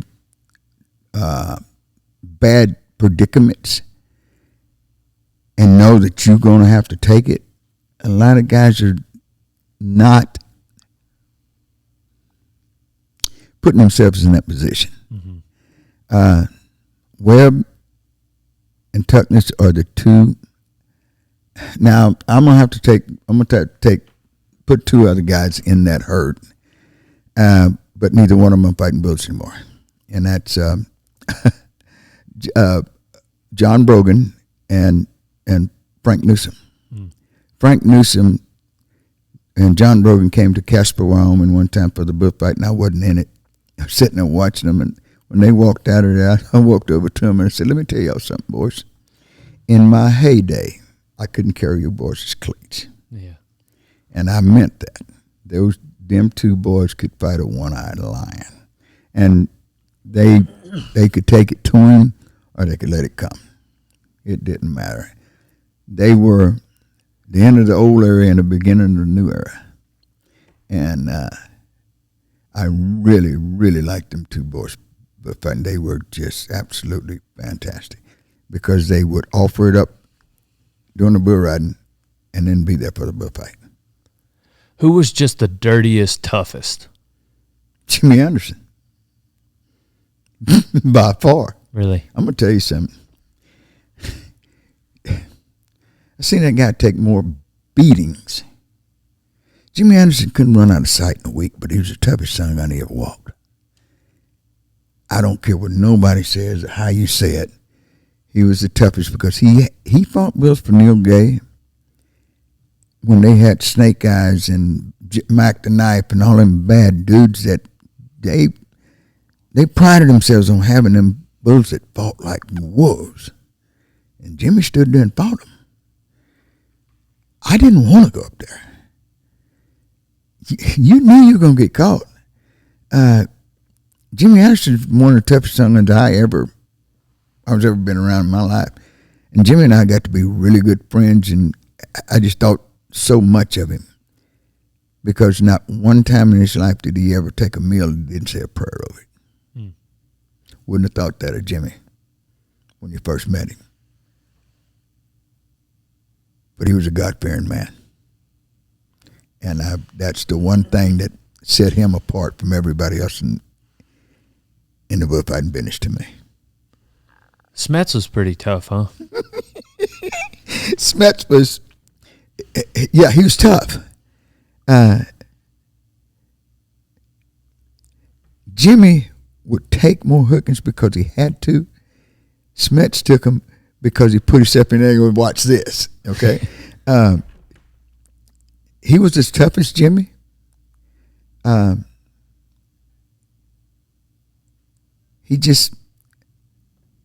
bulls he had to fight, there were 5 out of 20 that were really bad.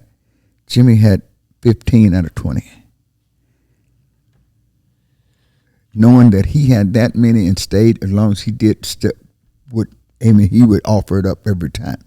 Smets had more athletic ability and could get away with more stuff than Jimmy could. Jimmy, he was just dog tough. Jimmy didn't run very fast, but he had everything in his head that was so good it was unreal. He had the bull savvy. He knew what he was doing. He just didn't have the athletic ability to beat everybody or beat every bull. Smets had that athletic ability to beat a lot of bulls, more than he got caught by. But them two were in this. Had Jimmy had the athletic ability that Smets had, he might be a 5-time world champion. Smets had more athletic ability than Jimmy. But them were the two, toughest. I'm going to say this.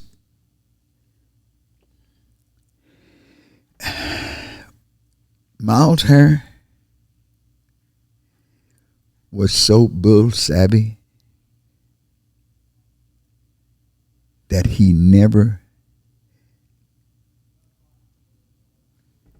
could beat them bulls mentally in a position where he shouldn't have, because he knew where they were going and knew how to beat them to it. And that is the one thing I learned from Miles, is how to beat them to the point.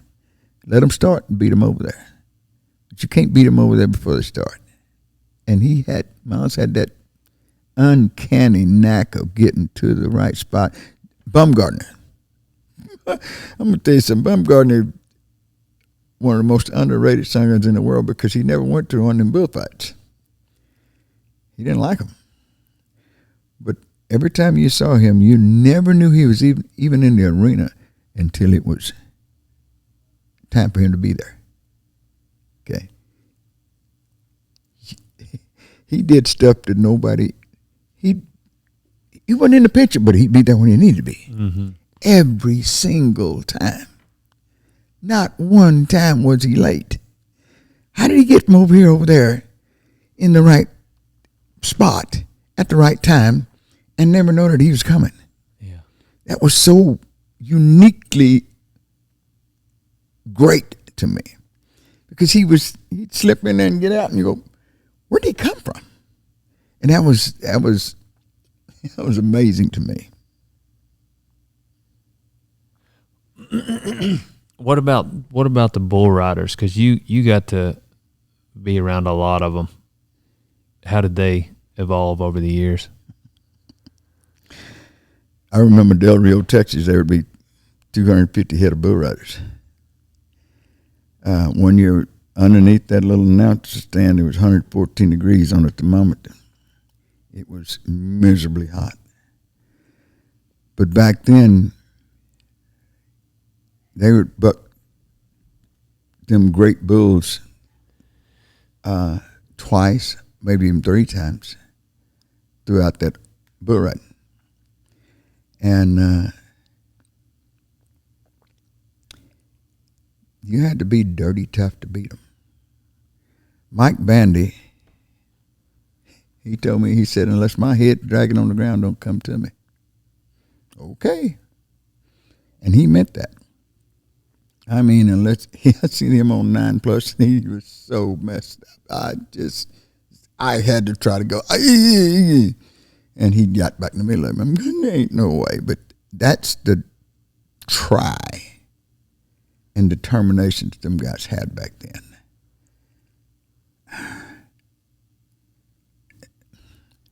Back then, now I'm going to tell you what, there's three generations that I've been through.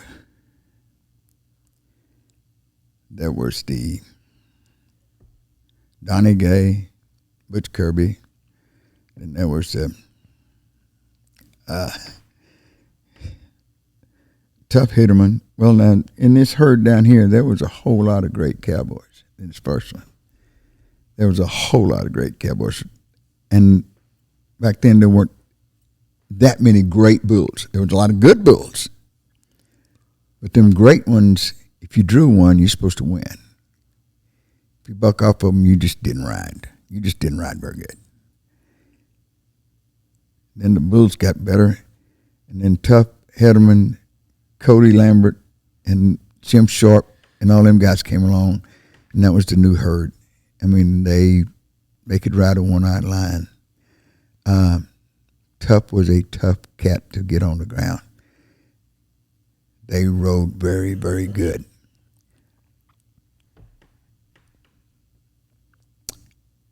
That was the last herd that had that killer instinct. You had to have the eye of the tiger to win. And I mean, when you hit your head in that box, you better not be batting an eye. If you bat an eye, you bucked off. And if you'll watch me talk to you most all the time, I don't ever bat my eyes because of that. I learned that from them bull riders. When you back in the box, you don't take your eye off nothing. If you bat them, I hit you. That's all there is to it. When them guys got to working at it, that second group, you couldn't stump your toe. But the bulls got better. More of the good bulls. There was good bulls here, but there weren't. One contractor didn't have 40 of them. Here, they may have 30 of them. Now they got way better bulls than they got bull riders. Because they don't. Back here, there was guys that worked on the ranch, knew how to work it. That came up to get to here, that taught these kids how to do it. These kids didn't teach these kids how to do it. Was that first generation the one that fought the most? Oh, yeah. That first generation bulls, they were... Because Tough and Jim and all them say they didn't fight that much. No, not this herd. Because, let me explain that. When you got a rodeo with 5 performances, you're going to have 3 or 4 bulls, fighting bulls. Okay? Them fighting bulls are very dangerous and very unpredictable, and they liable to jump out. There was no predicting what they would do. You couldn't get them, you couldn't be comfortable with them being in the arena. Okay? Because you didn't know what they do or how they do it. That's the one fear factor that these guys had that these guys didn't. Well, I meant hand-to-hand fighting. Oh. Like punching people. Which generation was that? Okay. Let's put it this way. There wasn't no fighters up there in the second herd. They had a lot of fun.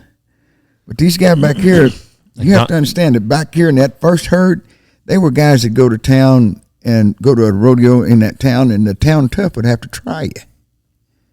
Okay, that was just the way it was. The town tough, well, let's try him. I mean, Steve Duhan, Bulldogger, loved him because he's the toughest son gun I ever seen in my life to whoop. And I can tell you stories about Duhan that I can't tell on there. Yeah. But he was just that tough. But that was a fighting herd that was right before this herd. He was the descendants of the first herd. And the first herd would fight. There was Bobby Brown. There was guys. I mean, there was some fighters in there. I'll tell you one of them that really freaked me out one time is Ricky Lindsay. I mean, not Ricky. Ricky Bolin. You look at him and go, he ain't no fighter. Yes, he was too, boys. he was, but he was the biggest instigator in the world. But I just loved him. And he was, but back then, it was bragging rights or badge of honors or whatever it was. Or it wasn't really fighting. It was just a little battle. Mm-hmm. You couldn't get away with the stuff we did back then. There's no way in the world you could get away with stuff that they do now. That back then, you couldn't do that now. There's no way. Well, I know you've seen some guys having been around rodeo from 69 all the way to 24. How many times have you seen guys pass away in the arena? Because it's not that very often that it even happens, but there's probably not that very many people that have been in the arena as long as you have.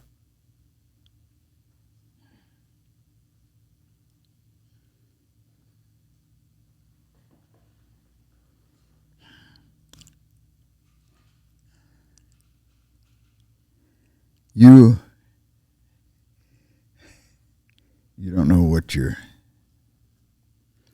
asking for when you say that. When you ask that question, you don't know what you're asking for. You're asking a cowboy to show his vulnerability with his emotions. And that's something most cowboys won't do.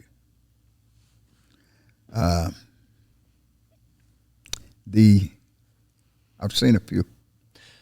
I'm going to tell you like this. I saw a guy on a gate in Regina, Saskatchewan, Canada, that got killed in the arena. Opened it, a bull hit the gate and took most of his face off with that gate. And Bob Tallman and I were working it, and it was the toughest thing I've ever seen in my life to try to keep going after that moment. I wasn't in the arena for Lane Frost, but I was in the air trying to fly up there to get to the bullfight. And Chapman told me about it when I got there, and that was like, oh, man. And that was a vulnerability. Now I'm going to tell you something about me. Jeff Grigsby, when he first came on the scene, he could fight bulls. He could really fight bulls. He needed some more finesse to him there, but he wanted to be funny. And he had a lot of funny traits and funny things that you could incorporate into putting into the arena. And he would make up acts to put me in them to be funny. It takes art to be funny. Not everybody can be funny. You have to have a personality to do that, the right personality. Jeff had that personality, and I mean, so he came to me one day and said, I want to do stuff and be funny. I said, okay, we'll work on it. And every time he would start telling a joke, I'd be standing by him and I'd go, say this, wait. let it settle. I say this, it's about the timing. You got to tell stuff at the right time. If your timing is off, nothing works. In 1993,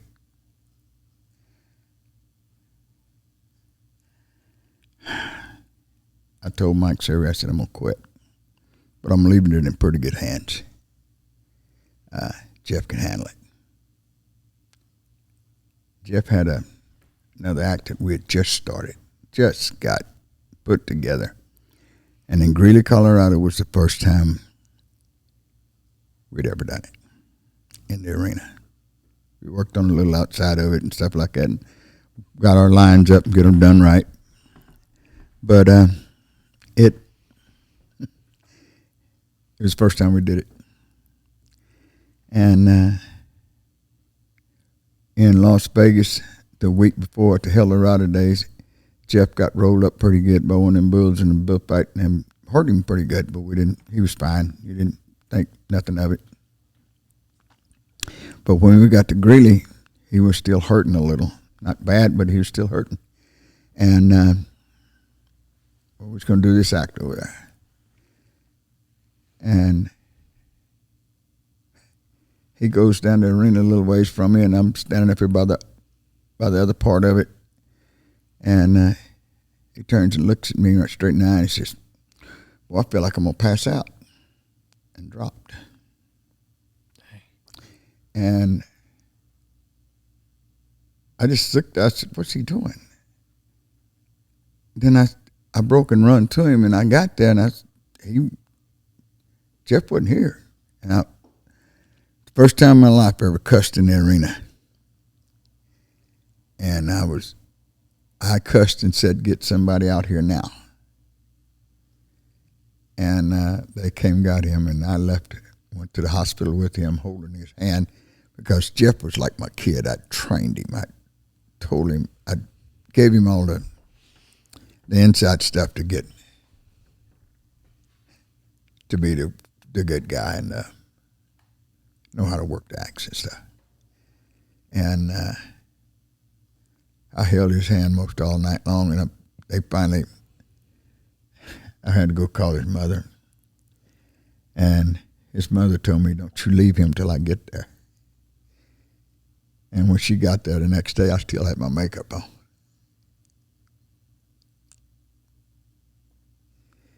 And to this day, I've never gotten over that. That's a part of me that'll always kill me.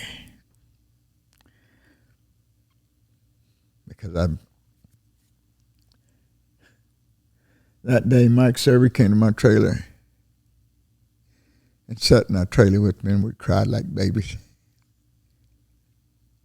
Because Mike knew what that kid meant to me. And I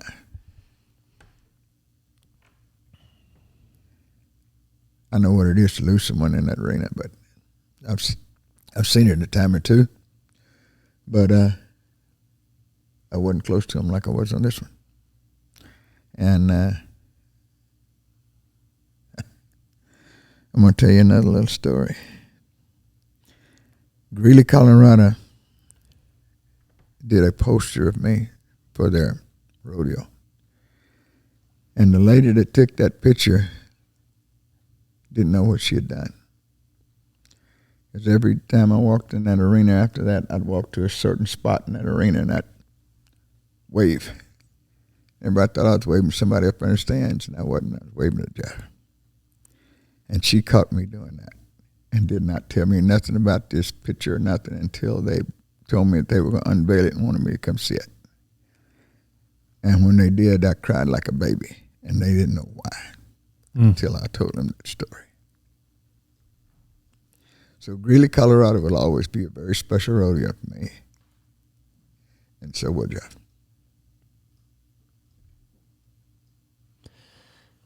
I'm going to tell you something. It takes a lot to bring me to my milk right here now, and you did it. I didn't. Well, I didn't know about Jeff. I guess the reason that, I asked that question is I get so many people that ask me to they want to be involved in rodeo. And you've told me the story where that gate hit that guy in the head. And that's the only one I knew, but essentially I always try to talk kids out of rodeoing, riding bulls, just because most of them that come, they don't understand the dangers of the sport. And I'd like to say, like, hey guys, like, first of all, this is really, really dangerous, and get that point across. And then if they just refuse, well, then I would help them get started. And that's all that question was. Okay, I'm gonna say this.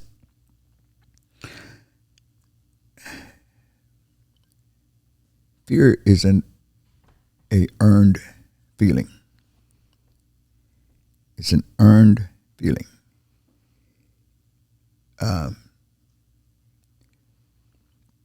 J.B. Mooney's little boy, he's teaching him how to be a tough cat. And I love it because he has no fear of being hurt. He has no fear of death. If you don't fear it, he won't come to see you. The Grim Reaper will not come to see you if you don't fear it. Okay? There's no kids out there now that are being taught this tough way. J.B. Mooney's Jagger is going to be a huge person in the rodeo world one day. Take my word on it. Because he has no fear. He has no fear.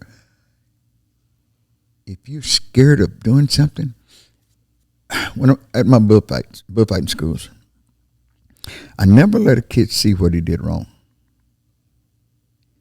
We filmed a lot of them. I said, but I don't want to see, I get to that spot, I want you to do this. Now skip over that, and I want you, this is what you need to do. I wouldn't let him see what he did wrong. Because he'd get to that point again and go, he'd be afraid of that spot. I don't want him to think about that spot. If you train yourself to be afraid of getting hurt, you're going to get hurt. If you train yourself that it ain't, bring it on, baby. Show me your best, because I'm coming with mine. You don't have no fear of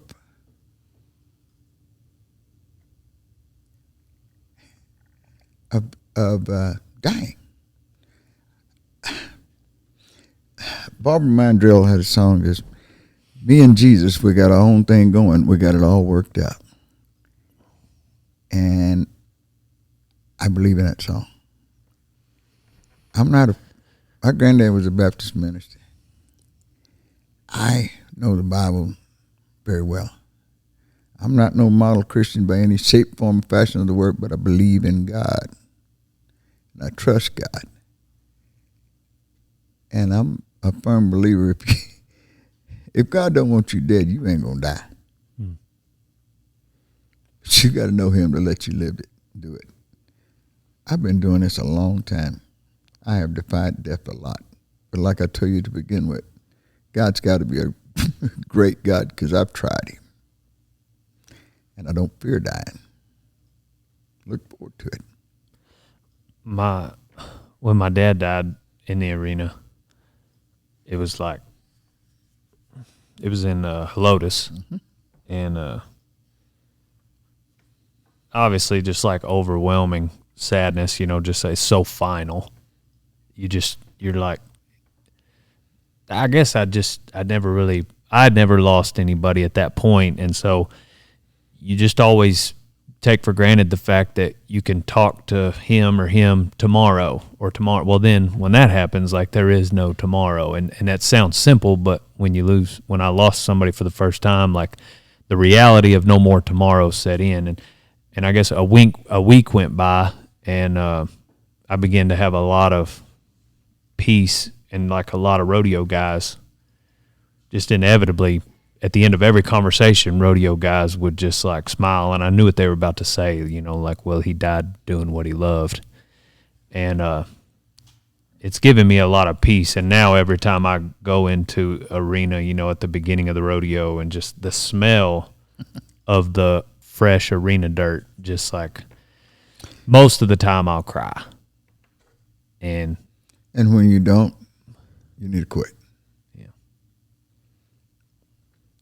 I have never walked in that arena that I didn't have butterflies. I mean, as a barrel man, as anything, if I walk in that arena,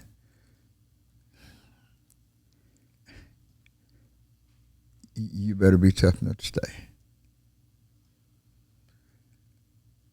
Because there ain't you don't get a second chance for a first impression. And every time you walk in that arena, that's a first impression to somebody. May not be to 90% of them, but somebody it is. And you know what it is to lose somebody that you can't talk to no more. I've seen a lot of people go. I've seen, Chapman's gone. He and I got very, very close. I've seen a lot of guys that just quit. Jeff hurt me because God took him from me. And that one was like my kid. That was kind of like, my dad died when I was at the college finals in Casper, Wyoming, and I had just left him and drove up there, and the last thing I saw, he was in a nursing home, and he rolled over and waved at me. See you in a little bit. All right, I'll be back. And he died that night. I was at the performance that day and at the college finals, and I got to my dressing room, and they had to tell me that I had messages. And I called home, and they said, you need to get home. So I got on the plane at 6 o'clock that morning. My dad died at 6 o'clock that morning. So I know what it is to lose. Jeff was in my arms. That's something I'll never get over, but I can't let it get over me. And that's what most people can't do, is let it get over, can't keep it from getting over you. It'll bring me to my milk every now and then, but you got to get back in the game. And was he the first person you mentored clowning? No, he wasn't the first one, but he's the one I thought had the most potential of anybody. I had a kid come to my school one time, with Butch Kirby in Comanche, Oklahoma. Butch called me and says, hey, man, got a kid wants to come to your school. And I said, okay, Butch, what's the problem?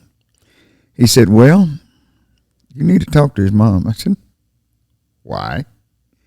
Well, you just need to talk. I'm gonna give her your number. I said, Butch, what are you talking about? What's the problem? He said, well, the kid's 10 years old. I said, Butch, I'm not gonna be a part of a murder here now. No, it's not gonna happen. We're not gonna put no 10-year-old kid out there. He said, well, you need to talk to her. I said, yeah, let me talk to her. No, I'm not gonna let that happen. So she calls me. She said, well, I'm gonna bring my boy to your buffet school. I said, ma'am, I'm sorry, but he's got to be 18 years of age for the insurance even covering out here. I wouldn't do it any other way. I mean, no. She said, no, we've got our own bulls. I said, do what? She said, oh yeah, we got our own set of feedlot steers. I said, yeah, okay. So he fights them. He said, yeah, Dad got a feedlot, and he's go out there and mess with them little calves, and he does a pretty good job at it. I said, bring him. Bring your own bulls. Let's see. He'd get there, and at my buffet schools, I would go to everything first and show him what it won't done, whatever bull we had out there. Sandy Kirby was bringing the bulls, and he had some pretty bad little cats out there at the time.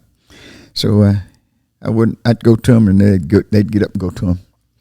And I'd send one in there at a time and be backing him up.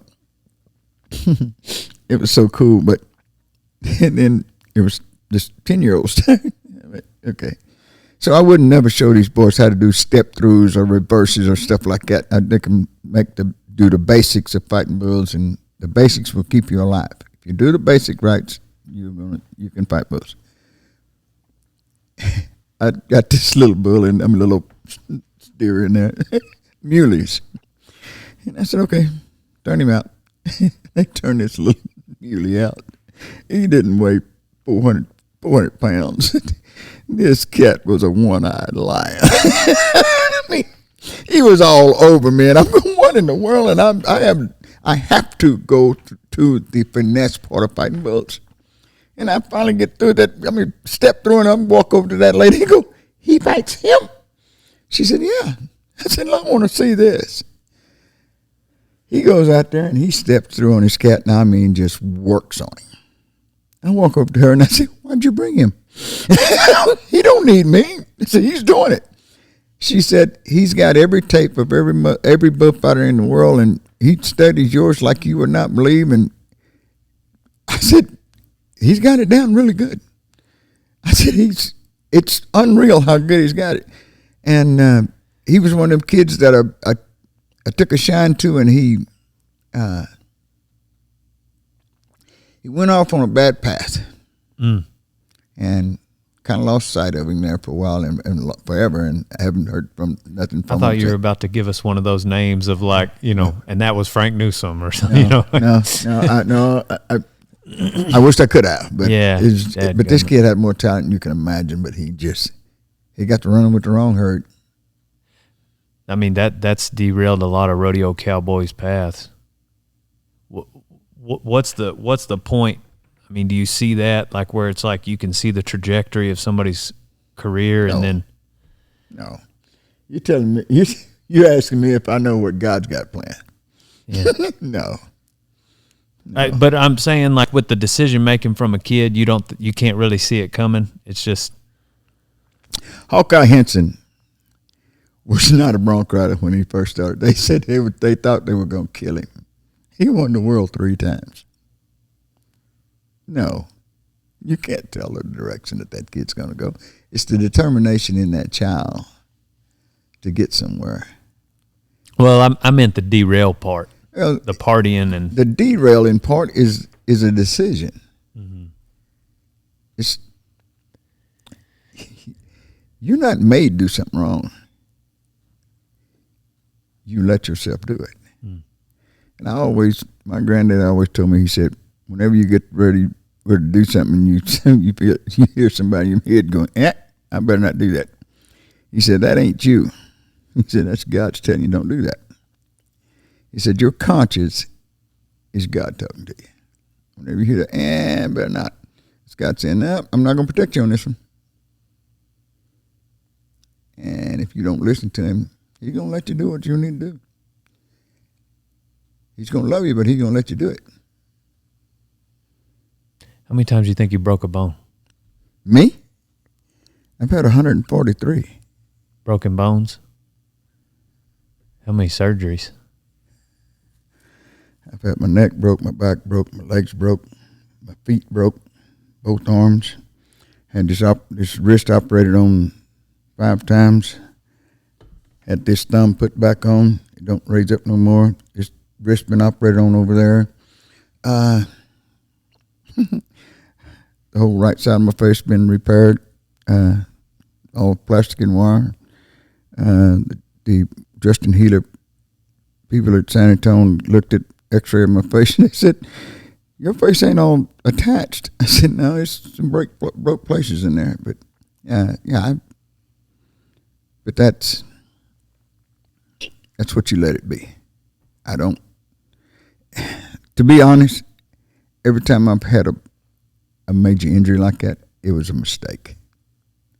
It was me doing something I knew I couldn't get away with. So it was a mistake. So every time I've made 143 mistakes and still here. So I got to hang around Cowboy Cerrone. He's a UFC fighter, and him and one or two other just like almost celebrity-like figures. And one thing I've observed that they get a lot is people come up and say, "Oh, you know so and so or so and so," and 19 times out of 20, they don't know that person. That's not happened more than I've never seen it happen more than with you. Anytime I'm standing around you at a rodeo, 19 people will walk up and say, "Oh, you rodeoed with my dad." Like, how often do you get that? And how often do you actually know that person that they said? Okay. If I know them, I'll acknowledge it. But I'm going to tell you two little things here that are going to be pretty profound because they were profound when I found out about it. Old Indian stock contractor named Harlan Gunville from South Dakota told me one time, he said, you can't have any fame without a fan. I said, okay. He said, so remember, with every accomplishment comes a responsibility. You got all that fame, now your responsibility is to those fans. Lane Frost was one of the greatest bull rider personalities I ever met because he never had less than 1 second for everybody he ever met. And I've loved that thought about him, and I've worked to where between that and Harlan Gunville telling me that I've got to make time for everybody, whether it's them telling me that I did this or I did that. You got to give them at least a second or two of your time. Knowing how to deal with that is a art in itself because you've got to say, okay, thank you, appreciate it, and then let them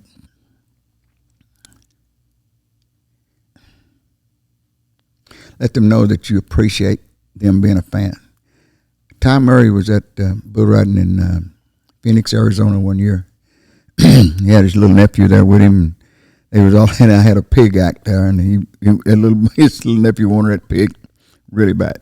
So I finally give it to him. But we were sitting at the table signing autographs, and Ty was sitting next to me, and he finally looked at me and says, "How do you do it?" I said, "What?" He says, "How do you talk to everybody at work?" I said, "Ty, you have to understand, my life is public record. Theirs is not. What you do is say, hey, man, that's great. Thank you. I appreciate it. What you been doing?" And let them talk. Let them tell you about them because they know about you. I said, listening is not hard. So you let them tell you about them. Now they feel like their life matters to you. And doing that, they become deeper fans. We were in New Braunfels in the parking lot 10 years ago, and you said to me, make your videos like you do and be Dale Brisby on video, but when they come to the booth, they get the real thing. And you told me that. And every booth, I think about that.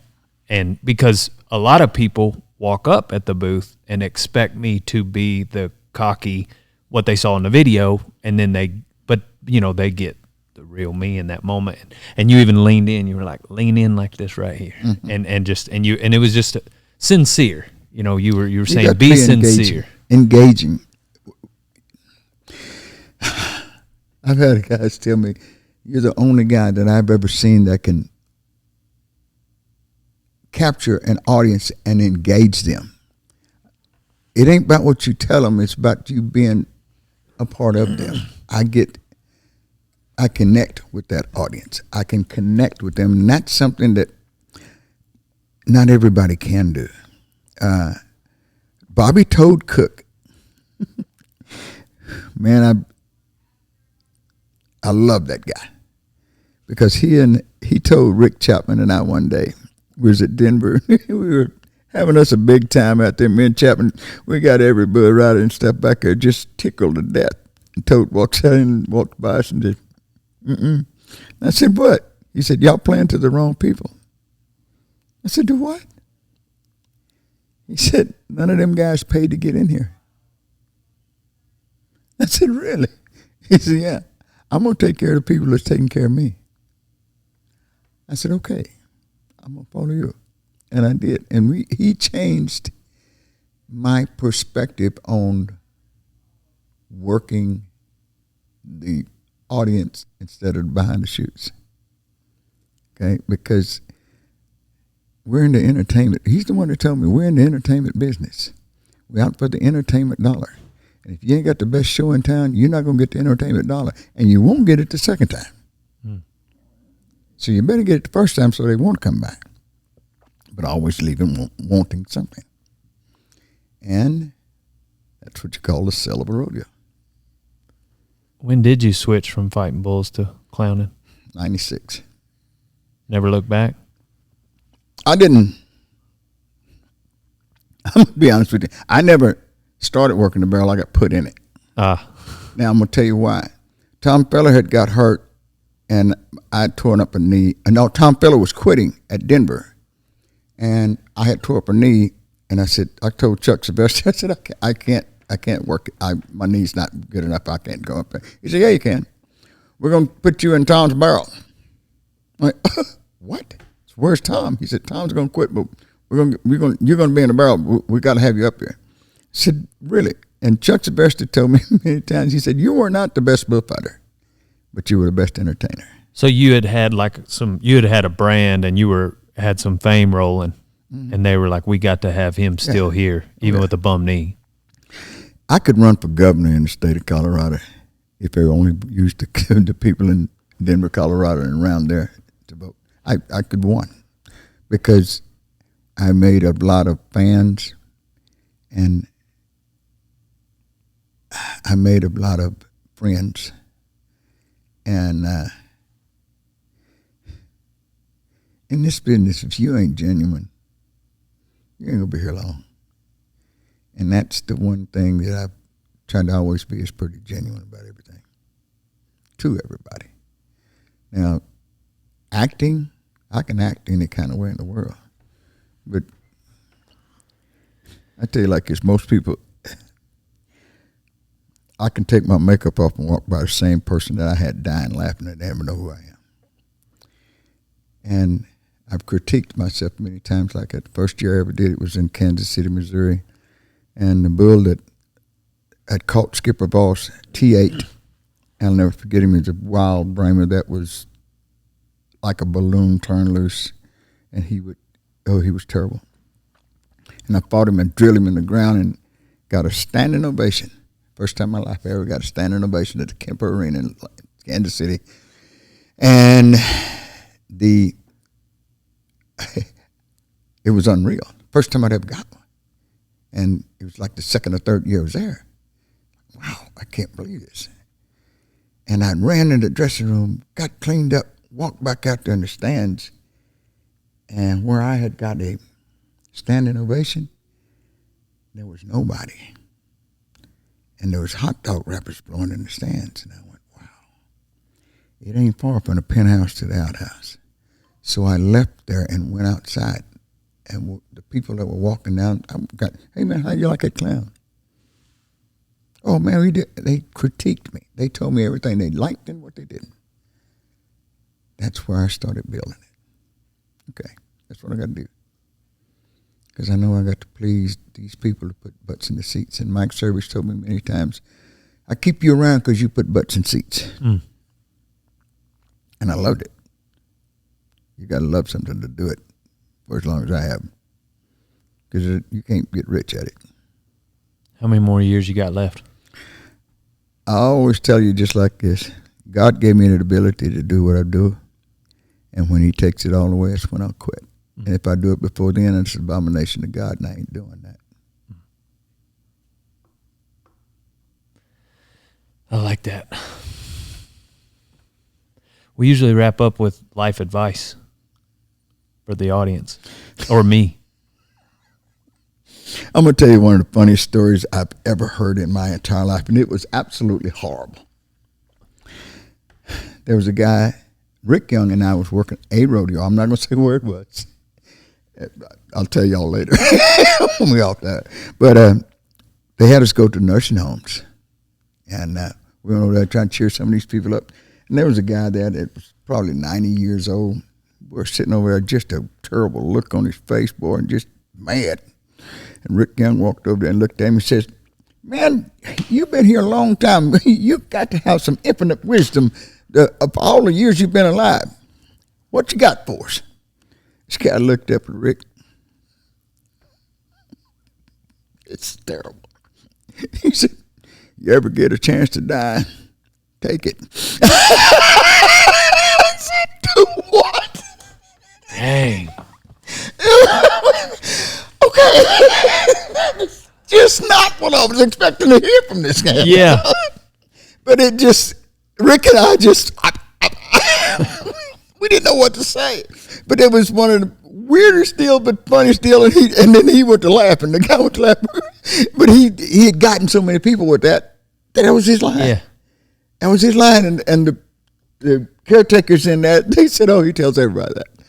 I thought we was the only one, and we didn't make him mad or something, Yeah. But that was his deal. That was his catch.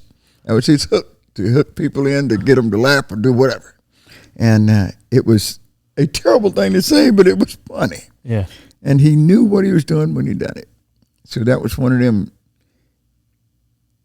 You got to know. You got to read the room, and he read the room with that line, and he knew he could own it with that line. Dang. That was an art. But boy, life lessons. Or a motto. Know what you're here for one thing.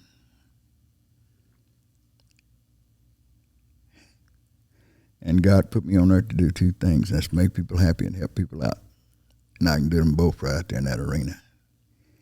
And when he takes that ability away, that's when I'll quit. He's took my, well, let's put it this way. You cannot outrun Father Time. I've tried. I was born in 1954. So what am I? Dang. 70 years old. Yeah. On the money. And came from a bull riding last night. Yeah. In Goliad, Texas. A PBR bull riding. Yeah. Still at it. Still doing it. Can't do it like I used to. But I'm still going to roll. Enjoy it till you can't.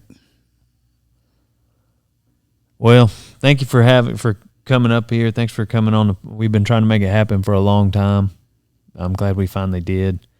But I knew we'd get some good stories. So I appreciate it. Let me tell you something. Like I told you a while ago, Cowboys don't let their guard down very often.